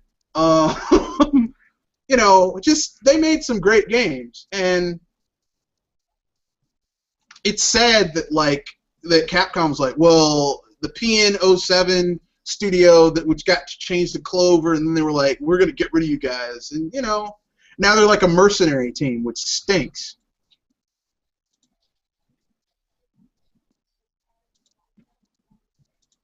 We're not. No, it stinks that they're a mercenary team because, like, with a team like Platinum, like, really, you should give them money to experiment so that they can make new stuff. Like, they need, like it's kind of like how, because I think if they had the money to really be nurtured, they could be like Rare back in the day, Retro currently, like, they could be that type of second caliber, second party, first party caliber, you know, outside studio that got brought into the fold caliber of studio. But because they're forced to like take on projects to keep everything together, it kind of, you know, compromises some of their games a little bit.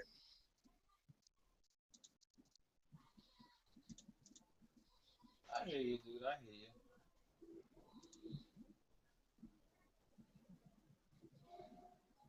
Wow, everybody's so distracted today. Like I said, no one says anything, so I just think, you know, people disagree. Yeah, but I like Platinum. They're awesome. Are there any other questions? I'm working on it. Visored Grunt R34. Anyone else want a Mario Kart TV style uploader for Splatoon in addition to the spectator mode? Hell yes. Yes, I was Hell going to yeah. say that. Oh my gosh, yes. Hell yes. Hell, I wanted it for Smash, but it's already packed full of stuff anyway, so I can let that one go. You want a spectator mode for Splatoon? Yes. No, Was that I'm the not question? necessarily worried about the spectator mode itself, but the Mario Kart TV style uploader. Yes. Yeah, they should have that. They should have that. That should be standard in all of Nintendo's multiplayer games. Yes, they should do that. Like, I mean, plus the most of the matches are going to be short anyway, so. Exactly. But they don't want to break YouTube again. I think that's what it is. YouTube's like, we can't do it again, man. You can't do that to us, Nintendo. Yeah, don't break us again. Mm-mm. Don't want our back broken like Batman by Bane. Yeah. YouTube can handle it. Oh man. All right. Another one from Tony Karayan. Do you think Microsoft's E3 conference will remain in second place like last year? Probably, but it will be a very strong second place. I'll give them that. Because It depends. I don't know. Sony's gonna be a distant third in my eyes. No, I think it's going to be a default second place. I would say the reason I say default because I know Nintendo's going to win with their digital event, and then I know Sony's going to be boring as hell. So that's so it's going to be a strong first, a default second, and a distant third. Yeah. Damn, I think like last year I gave Nintendo like a A minus, Microsoft a D, and Sony an F. I think this year, just going into it, I think Nintendo's going to get an A because clearly they'll probably do better than they did last year because last year they were testing something out. This year they're going to refine it. I think Microsoft's going to get a C.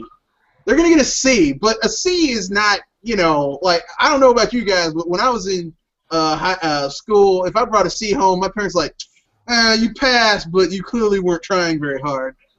So they'll get like a C, and Sony will probably get an F.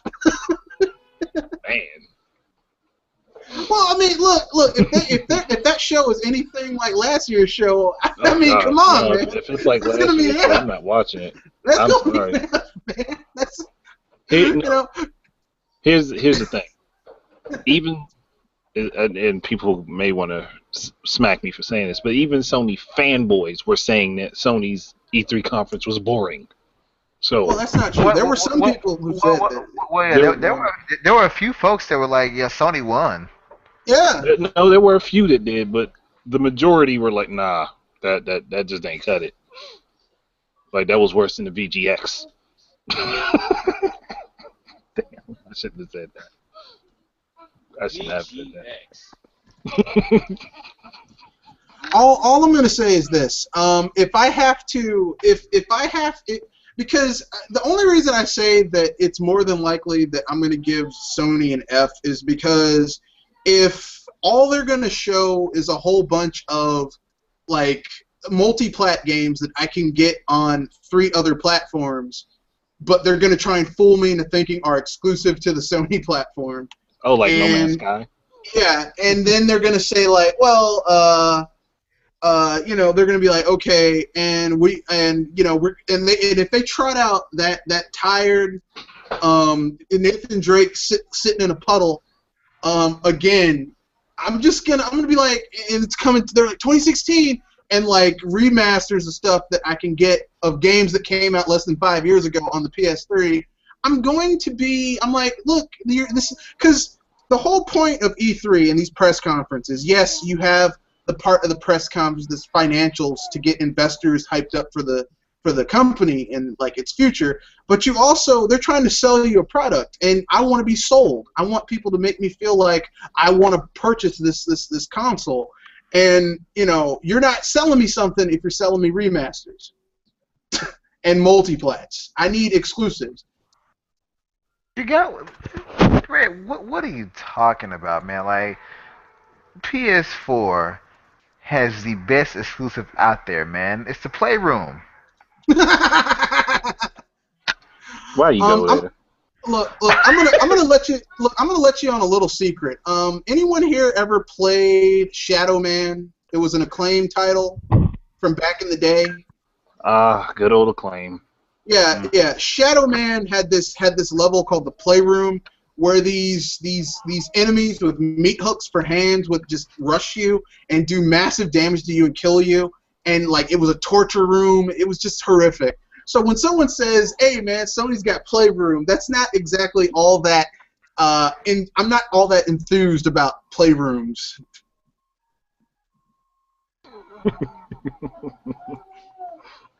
All right. Any other opinions on this question? No. Okay. So it looks like that is done for. All right. Shadow Hero 43. I don't know if this was meant for us or just to chat, but I'm going to ask it anyway. Any of you finished the Hyrule Warriors DLC? And I will already say no, I have not. I don't think anyone has finished all that DLC, to be Nope, honest. there are a few people that have, but I know I personally have not. I have not. Doesn't it require like about 200 hours, though? Yeah. That's why I said a few people. I have not finished the DLC for that game. As a matter of fact, I have the game, have it installed on the system because I downloaded it. Have not played it yet. Aside from like a few open levels, like the first few levels. Yeah. Oh gosh, I have. Even though I know this is a troll question, I have to ask it. And I'm jumping ahead a question doing this too. Go ahead. But, just Renegade Zero, good question too. Just for the hilarity, what if the Uncharted franchise came over to the Wii U, changing the graphics into a comic book style of that of The Wolf Among Us or The Walking Dead game similar? Gotcha. How happy will the PS fans be? Not very. Not very at all. How can I describe the reaction? Projectile vomiting? Maybe explosive diarrhea? 2 words for you about the reaction. Bayonetta 2. That's that's about as much as saying, well, how would you feel if The Legend of Zelda came over to the PS4 with scratching the uncanny valley graphics? Yeah. Well, I tell you this much: Sony fans would love that game. They'd be like, "It's so great, it's so realistic." Yeah. That black guy with the red hair and the widow's peak is really awesome. He's so Oh, boss. I've never seen anybody push bosses like that before. Y'all just ain't right. Y'all ain't right in the head. Yeah. Seriously though, Y'all know y'all ain't right too. That's every worse. fanboy has their problems, whether it be Nintendo, whether it be Xbox fanboys, whether it be Microsoft, Sony fanboys. It doesn't matter. They're all alike. You know what I'm saying? You take their favorite toy and you put it in someone else's yard, they'll catch a flipping fit. Yeah. Yeah. That's pretty much it. It doesn't matter who you put and where you put it. You know what I'm saying? The people are just gonna get mad. I mean, you remember how us Nintendo fans how we felt when Rare was sold to Microsoft. A lot of us Oh were hurt about gosh, it. I was pissed. I'll be frank I with you. I was kind of PO'd until I saw the games that were coming out of Rare. When they went to Microsoft, I was like, man, we dodged a bullet. Yeah, but that's the thing is that a result of them going to Microsoft, I think it or was is. that actually happening? 'Cause I think it's more of a result of them going to Microsoft than it was actually happening. I Because think, Cameo, now to be fair, Cameo came out, that was a great game, and a few other games that they finished with well, Microsoft that they had started. the quality was, the Cameo was good. Viva Pinata and its sequel were pretty good. But then the quality of games after those three initial games kind of gradually, it kind of, I was like, glad we dodged that bullet. Or not, I don't know.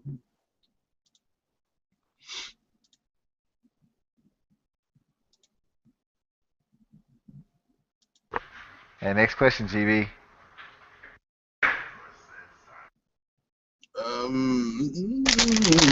Sorry, had a fussy little one, so I didn't want everybody's ears being blasted away. So, That's fine, man. Let them be heard. yeah, until you hear it. All right, Anderson Archilla, how do you feel about Valhalla Game Studios saying they'll be going mobile after Devil's Third's release?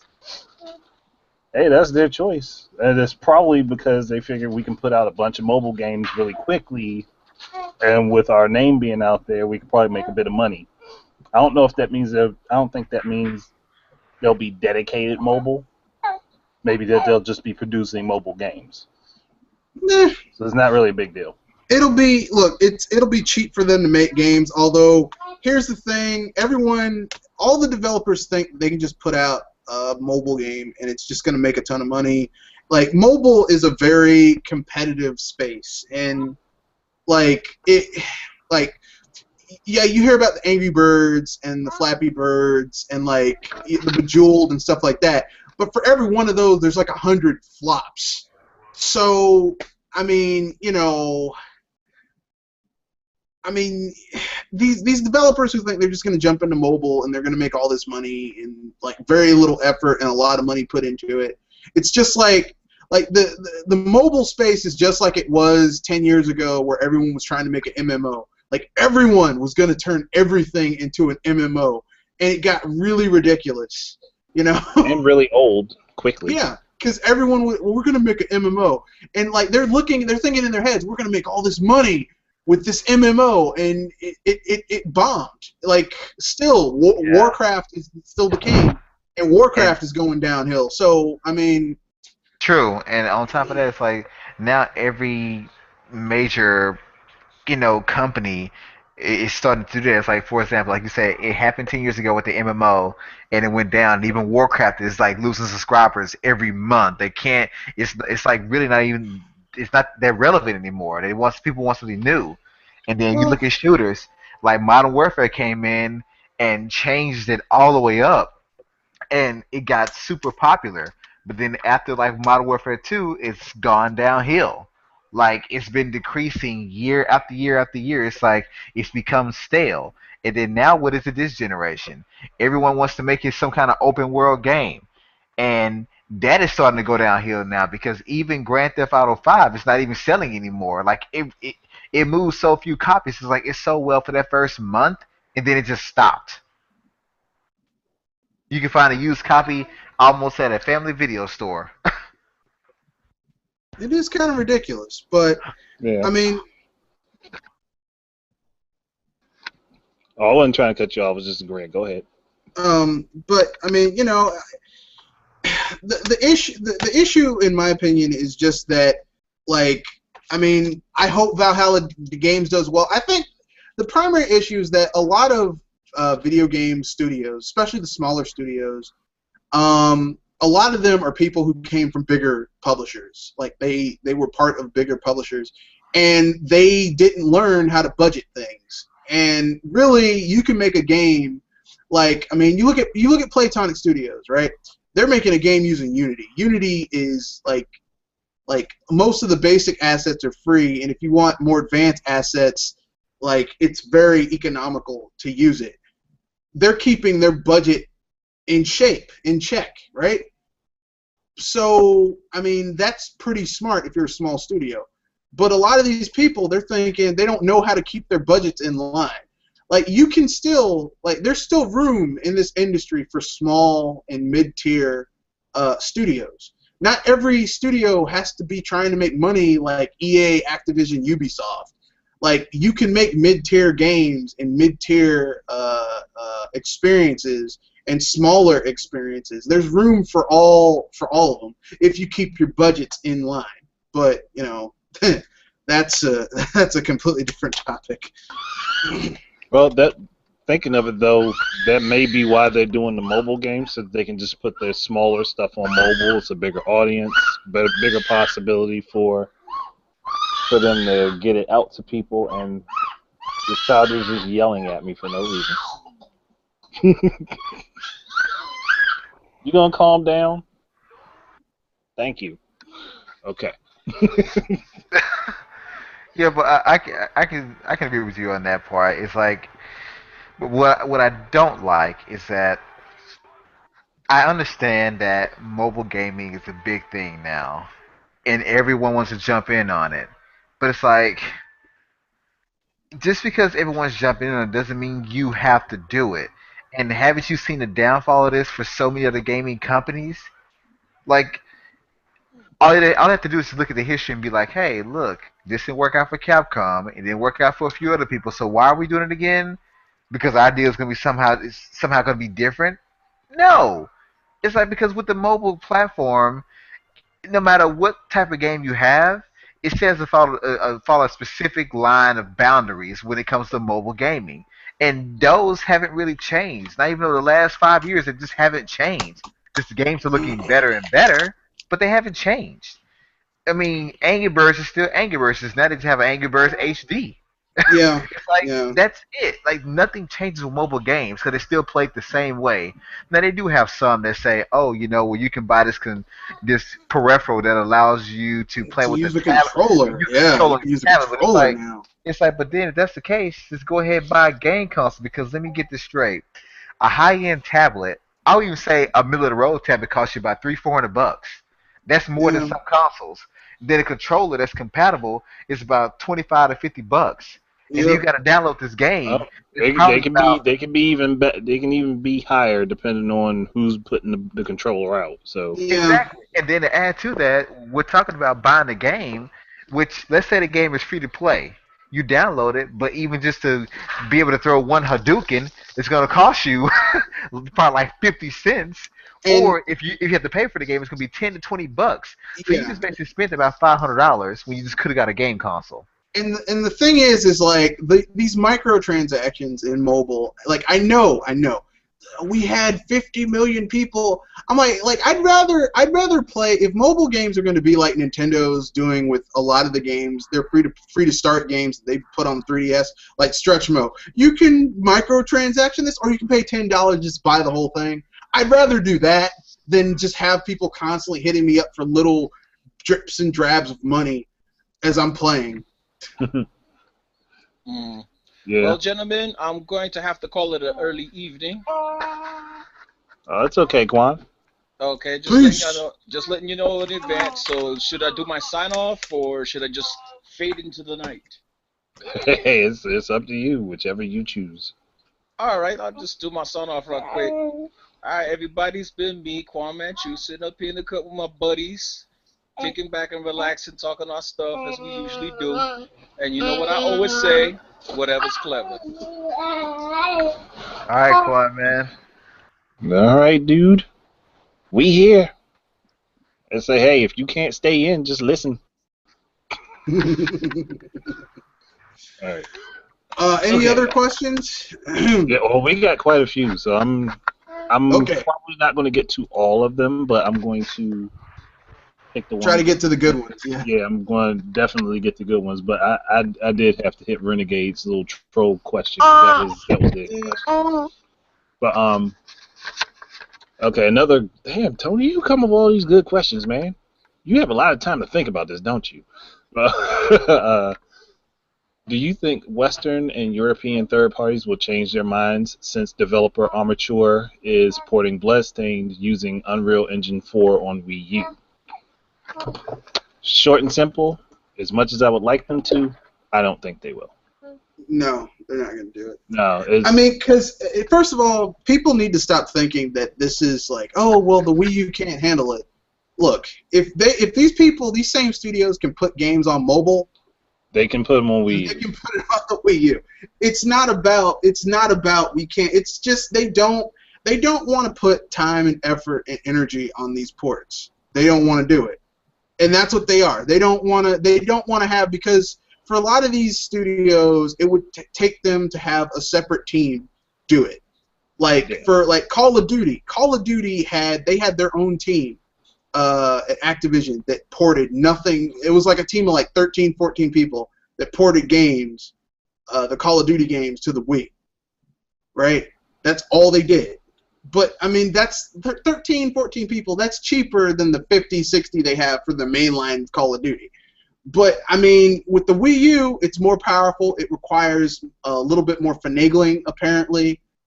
Even though its architecture is based off of the Xbox 360, so it's not really all that difficult to port games to the Wii U. But they don't want to put in that type of effort. They don't want to do it. So, I mean, it has nothing to do with. Don't believe people who say, well, the Wii U is weak. The Wii U is capable of all types of stuff. If you can play Splatoon and have ink changing on real time on your gamepad to seeing what's going on, and like ink that looks like actual paint, and Yoshi's Woolly World where you can see the individual stitching on these yarn Yoshis, then it's not a graphics or power of the console issue. It's just the developers and studios don't want to do it. They don't want to take that chance because they don't think they'll get a return on their money.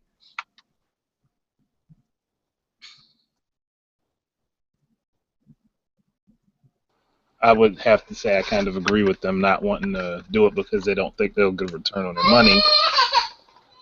And their biggest problem is that they don't want to. Wow. They don't want to give quality that people who play on Nintendo consoles are expecting, or they don't want to give the same feature set that people are going to expect to be available. Now with the Wii, everyone could understand. The Wii was just far outclassed as far in terms of capability compared to the 360 and the PS3. While I won't say it's not outdone by the PS4 and Xbox One, it's not as big of a gap in comparison. So there are certain things that games that are being put on those consoles can do on those consoles that can be done on the Wii U. It's just a simple matter of them working the code the right way to figure out how it will work for the Wii U's system setup, rather than just trying to port it over and drop it in and expect it to work. That's the issue that Slightly Mad Studios has run into, and they didn't want to tell anyone about. Instead, they lied to us and told us, "Oh, the game's running great. It's looking fine. It's coming along well." So if it's either they had it running on the Wii U and it was running well, or they were lying about it. No two ways about it.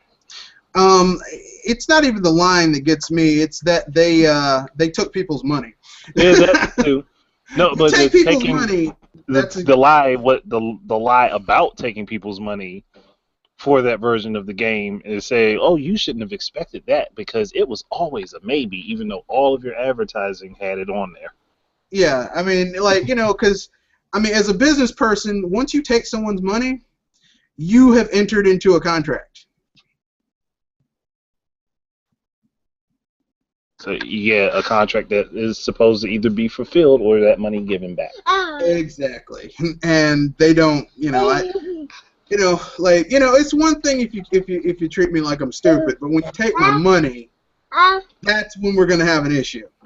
Yeah, I was say they shouldn't have talked it up, or they shouldn't have been allowed to talk it up. Should have been like, hey, look, we're running into some performance issues. We don't know what we're going to do with it. All right, chill out. Stop acting like a monkey.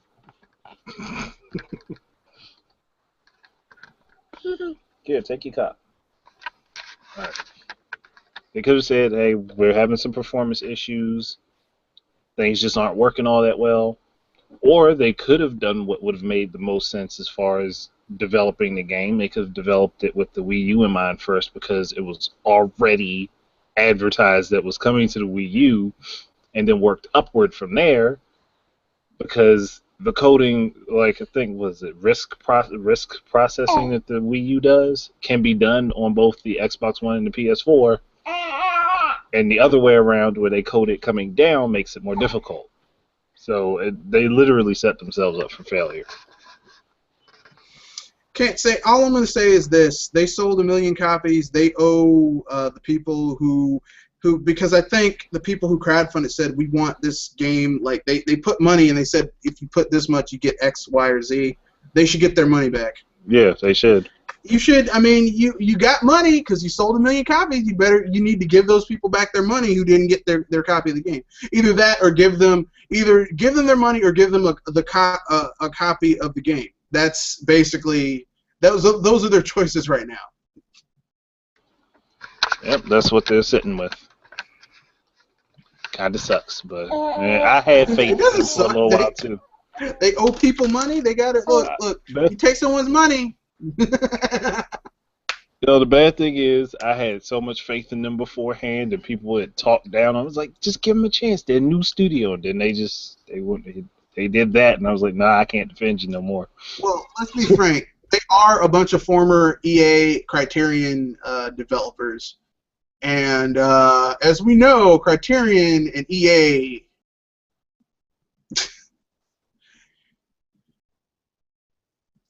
developers don't really. I don't hold EA developers in high esteem these days. See, I was trying to be nice. It's like maybe they wanted to get away from EA to do something different. That was why I was trying to be nice to them. Can't be nice to everybody, apparently. They've been tainted by the EA. I'm not even going to say that. I was just thinking. All right. Let's move to another question.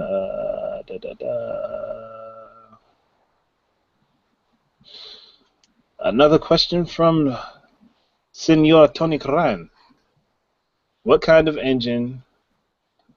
hold up. Okay, what kind of engine... I think that's supposed to be... What kind of engine is Retro Studios going to call it when introducing a new Wii U title? I'm guessing... You mean what will they be naming the engine for their game? If it's Metroid related... Just name it the Prime Engine. I don't know if they'll call it the Prime Engine. Well, that's just a thought, but... They might, but I don't know if they'll do that if they're trying to step away from the Prime name. I don't think if they do a Metroid Prime style Metroid game, they're probably not going to call it Prime. But they could, unless they decided to delve into the Metroid Prime Hunters game and make that a dedicated series, and then they could call it the Hunter Engine. True. I don't know, maybe. Or they could just call it Metroid Hunters or something. There's just so many different things that they could go with. I don't even know if I could really come up with an adequate name. That is a thinker, though. That's something's got me scratching my head a little bit. I don't know. At this point, I don't really care what engine they like.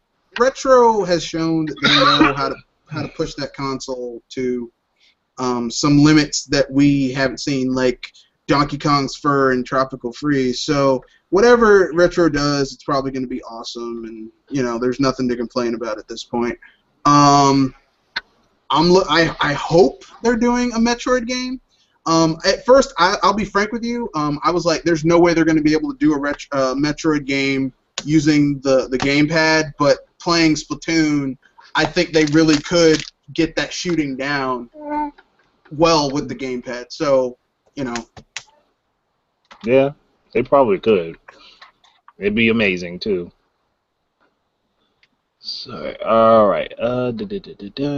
Next question. Visored Grunt. Here's a question. When will we get to actually play the games shown at this year's E3? Oh, it was like because some of the 2013 E3 games are just now coming out. Could be within the year or a couple years out. Just depends on what Nintendo has in mind. I said Nintendo. Depends on what the companies have in mind for their games and if they feel like they can put them out in a reasonable amount of time. But I think most of the stuff we're going to see is going to be 2016 and I'm talking about overall majority. It's going to be 2016 and 2017. Yeah.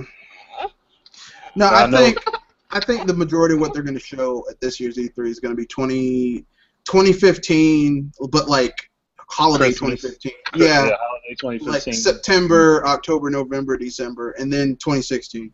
Yeah, that's what I'm figuring. Because that's usually how they run it anyway. Yeah. Get your palette set up and ready for the games, and then tease you until they come out. Yeah. Or don't. I really hope they have some really good stuff this year. I mean, it's Nintendo though. They know that they have to duplicate what they did last year and show it's not a fluke. So no, they know they have to duplicate and exceed. Yeah, they have to duplicate and exceed. So, They have to go well above and beyond, and they did an awesome job last year. What's up with the two of you are like so highly agitated? What's wrong? Okay, that's my beard. You can't grab my beard. So my daughter was trying to yank my beard. All right, next. Damn it! I had the question and accidentally scrolled way past it. Okay. Stephen O'Brien. With Ukulele releasing next year, I think it's possible we could see a resurgence of 3D platformers. If it does happen, what do you think the big three would do to capitalize on it? Well, Nintendo would probably likely do either a Donkey Kong or a Mario game. Probably a Donkey Kong game, though. Yeah. Probably something like Donkey Kong Country 64. Yeah. Or they could even take it a step further and do a crossover Donkey Kong and Mario crossover game. I mean, platformer game, and that wouldn't be a bad idea. Yeah. And they could still do it in the guise of Donkey Kong 64 because that was an awesome game. Yeah. What are Sony and Microsoft gonna do? Well, Microsoft does have Banjo-Kazooie. Look, listen, just I know I'm not. I said they have it. Don't. I said they have it. Just let it. No. Just no. Sony could probably do like either Jack and Daxter or Ratchet and Clank. No. Or just buy back Crash, but that won't happen. No, that ain't gonna happen at all. No. Activision ain't gonna let go of Crash. No. They gonna hold on to them until. First of all, Sony doesn't have the money to buy back Crash. I don't think. They barely holding on to the Spider-Man movie contract that they have, and I think that's almost. and I don't think they're going to be able to hold on after Quantum of Solace. Sony loses the distribution rights of James Bond. I don't think they can pay to get it again.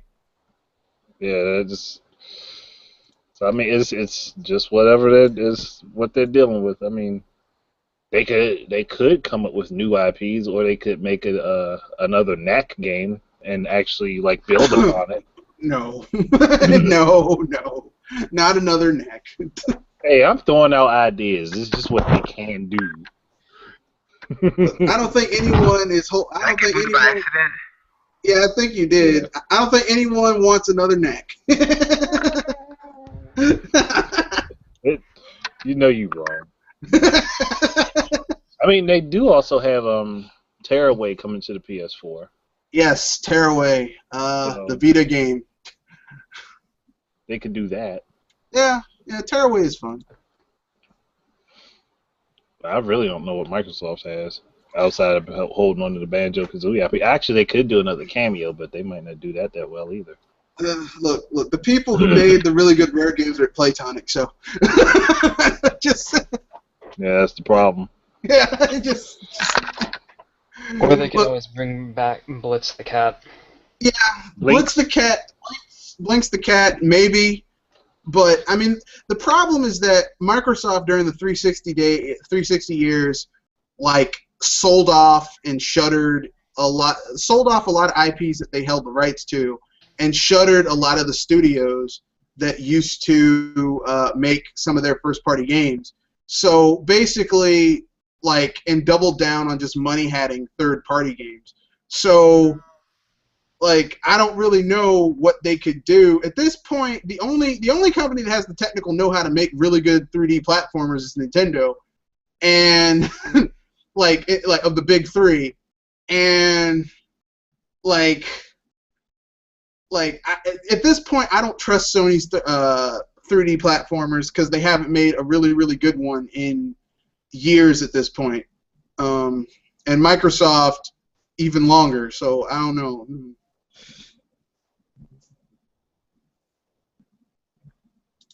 Or not. Yeah, or not. Whatever. I don't know.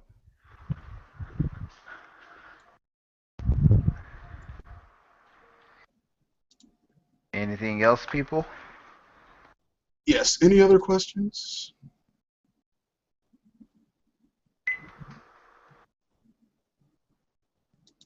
G, are you there?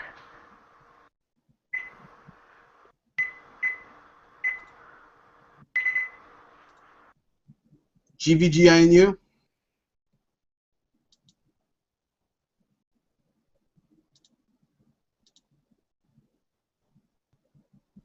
DBGIU, you there? Okay.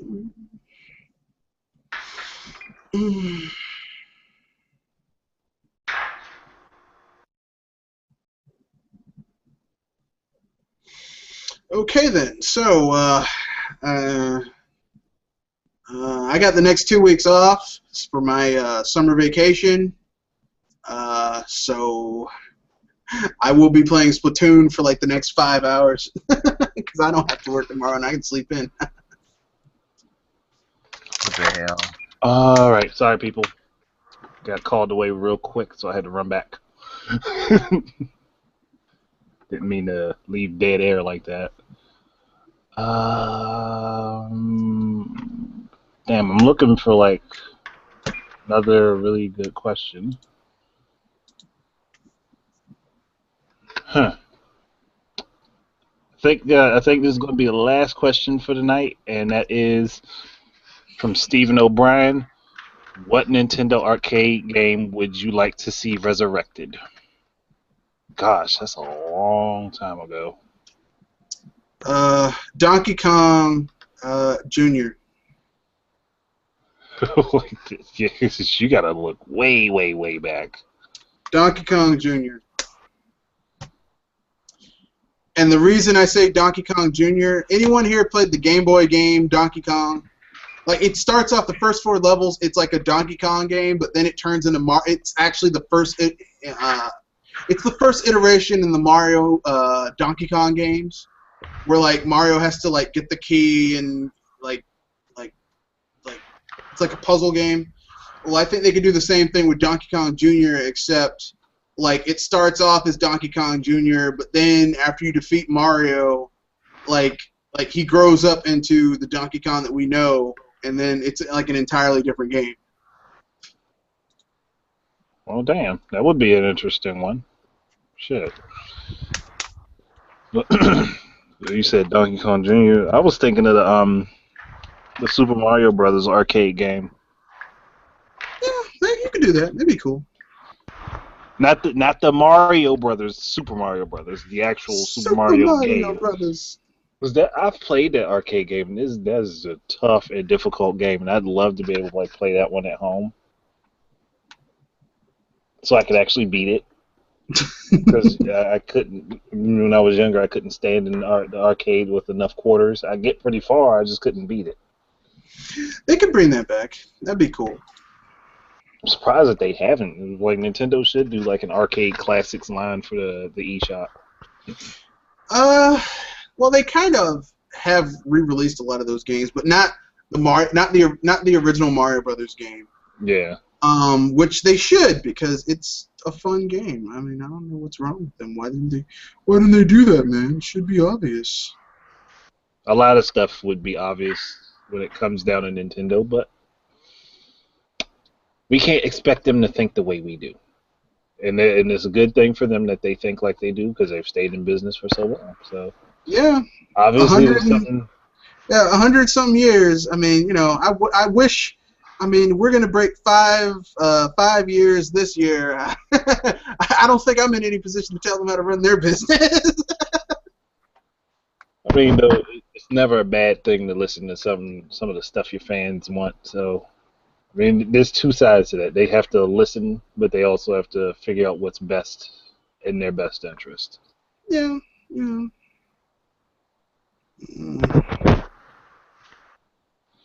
But I think that is it for tonight, folks. Oh, I'm sorry for the dead air moments. I know those were partially my fault, so I can't really say too much about that, other than I've been running back and forth, and being a parent never stops, no matter what. So, everybody can do their sign-offs, and I'll start from my right to my left this time. Starting with you, Reeve. Go ahead, man. Again, buy a squid amiibo. That's all I have to say. Is Nintendo paying you to advertise? Are they? Where did you get your contact? I want some money too. I can't divulge such information. Wow. It's a secret to everybody. I'm telling you, he has something to do with that truck. And you're gonna pull back and use the Zelda reference. It's a secret to everybody. All right, okay, Reeve, I see you. Yeah, okay, cool. All right. All right. Is there anything you want to promote for your channel, Reeve, or are you just leaving it at that? Let's see. Recently I did a 4-part discussion of what to expect at E3 Nintendo-wise with 2 other people. I also did a Pokemon tag video where I tagged one of my friends, also tagged Jed, which, Mega, and Francis, which I'm pretty sure Francis won't respond to it. And yeah, he probably will after he hears this. I don't know. And then I'm also currently working on a Smash video for DLC characters that I'd like to see. Alright. And that's about it. Alright, that sounds good.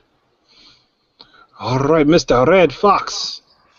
Alright, I basically have, my big thing is going to be next week, Saturday, 4 o'clock Eastern Standard Time, which is going to be basically the pre-game for E3 on the 13th. So I have no idea what the main topic is going to be because my panel members will be coming up with it. So I have no idea, but it's going to be awesome. Um, so It's look gonna forward be to that. confounded too. It's gonna be awesome. I don't know. Look, I'm going in blind. I don't know. Also, I'll be doing a Let's Play of The Adventures of Pip. I'll try and 100% it, so look forward to that. I'm also doing a new segment called Level Up, where I'll be talking about like different boss battles where you literally have to that force you to become a better gamer while you're playing it. And the first one's going to be DJ Octavio from Splatoon. So yeah, look forward to that one. And that's it. I might have some other stuff dropping this week because, like I said, 2-week vacation. I have no idea. I have so much free time. It's going to be ridiculous. Well, that's good. Let's say summer is a blessing for me too, because then I can bring more content to my channel as well. So, Yep. looking forward to that. All right, Dr. Feelgood tells us what makes you feel good. Splatoon. Splatoon! Splat! Yeah, literally. And I'm not sure if I've already mentioned this, but I'm already at the 100-hour mark. Basically, You keep it fiend. aiming. I can. The first part of treating an addiction is admitting you're an addict. So yes, I am an addict, and so is my wife. We are addicts together. I ain't playing one treat. Shit. Yeah, Uh, no. We are treating it. We're treating it by investing in it more. that's not fixing the problem. No, that is Anyway. fixing the problem because if Splatoon is a fix, if I get my fix, that is fixing the problem. Technically. Anyway. Until you get the itching and scratching for it again. Yeah. And then all I gotta do is power on my console, and guess what? Scratches and itches are gone. Like it's like slapping on a damn. It's like slapping on a nicotine patch. Yeah, exactly. But anyway, I do have some upcoming content. I'm gonna make a comedy video as well, regarding Splatoon. So be on the lookout for that. I'm not sure how long it's gonna take, but it's gonna be a small little funny skit or whatever. But as I always say, folks, keep it gaming. All right, all you lovely people out there. I do have stuff coming to my channel. Luckily, with summer break, my kids don't have to be run back and forth all over the place, so I have time to actually do stuff. And I'll be putting up videos. I'll be posting a lot of my videos ahead of time and just scheduling them to pop up. Like I have a couple sitting on right now that are going to pop up tomorrow. So you guys can keep checking out my channel, GVGINU, which is short for Great Video Game Ideas Not Used, where I will be doing more video game talks, talking about things that irritate me in the industry, things that I like in the industry, and actually sharing more of my video game ideas, which is what was the point of my channel. The Gamer Idea Foundry will finally come back for reals this time on June 20th, 7 p.m. That's a Saturday. I know people are busy Saturday nights, so if you can't watch it then, just watch the replay. Either way, I'm doing that. My next Cross Zone episode will be this Friday. Instead of doing it bi-weekly, I'm going to do it once a month because bi-weekly has not worked. Every time I try to do it bi-weekly, something else comes up. So it's going to be a once-a-month thing. It's probably going to be like the second Friday of every month. That way I know it will be on time for everyone. I do have a few other show segment ideas that I'm going to be coming up with that will be monthly as well. So you guys will be able to enjoy those. They'll probably be kind of interactive in a way. I can't reveal too much because then I'd be giving away a whole lot. So outside of that, everybody else, just enjoy your games and y'all have a nice time and nice night, nice day. Go get your crack tune and get playing. Peace out.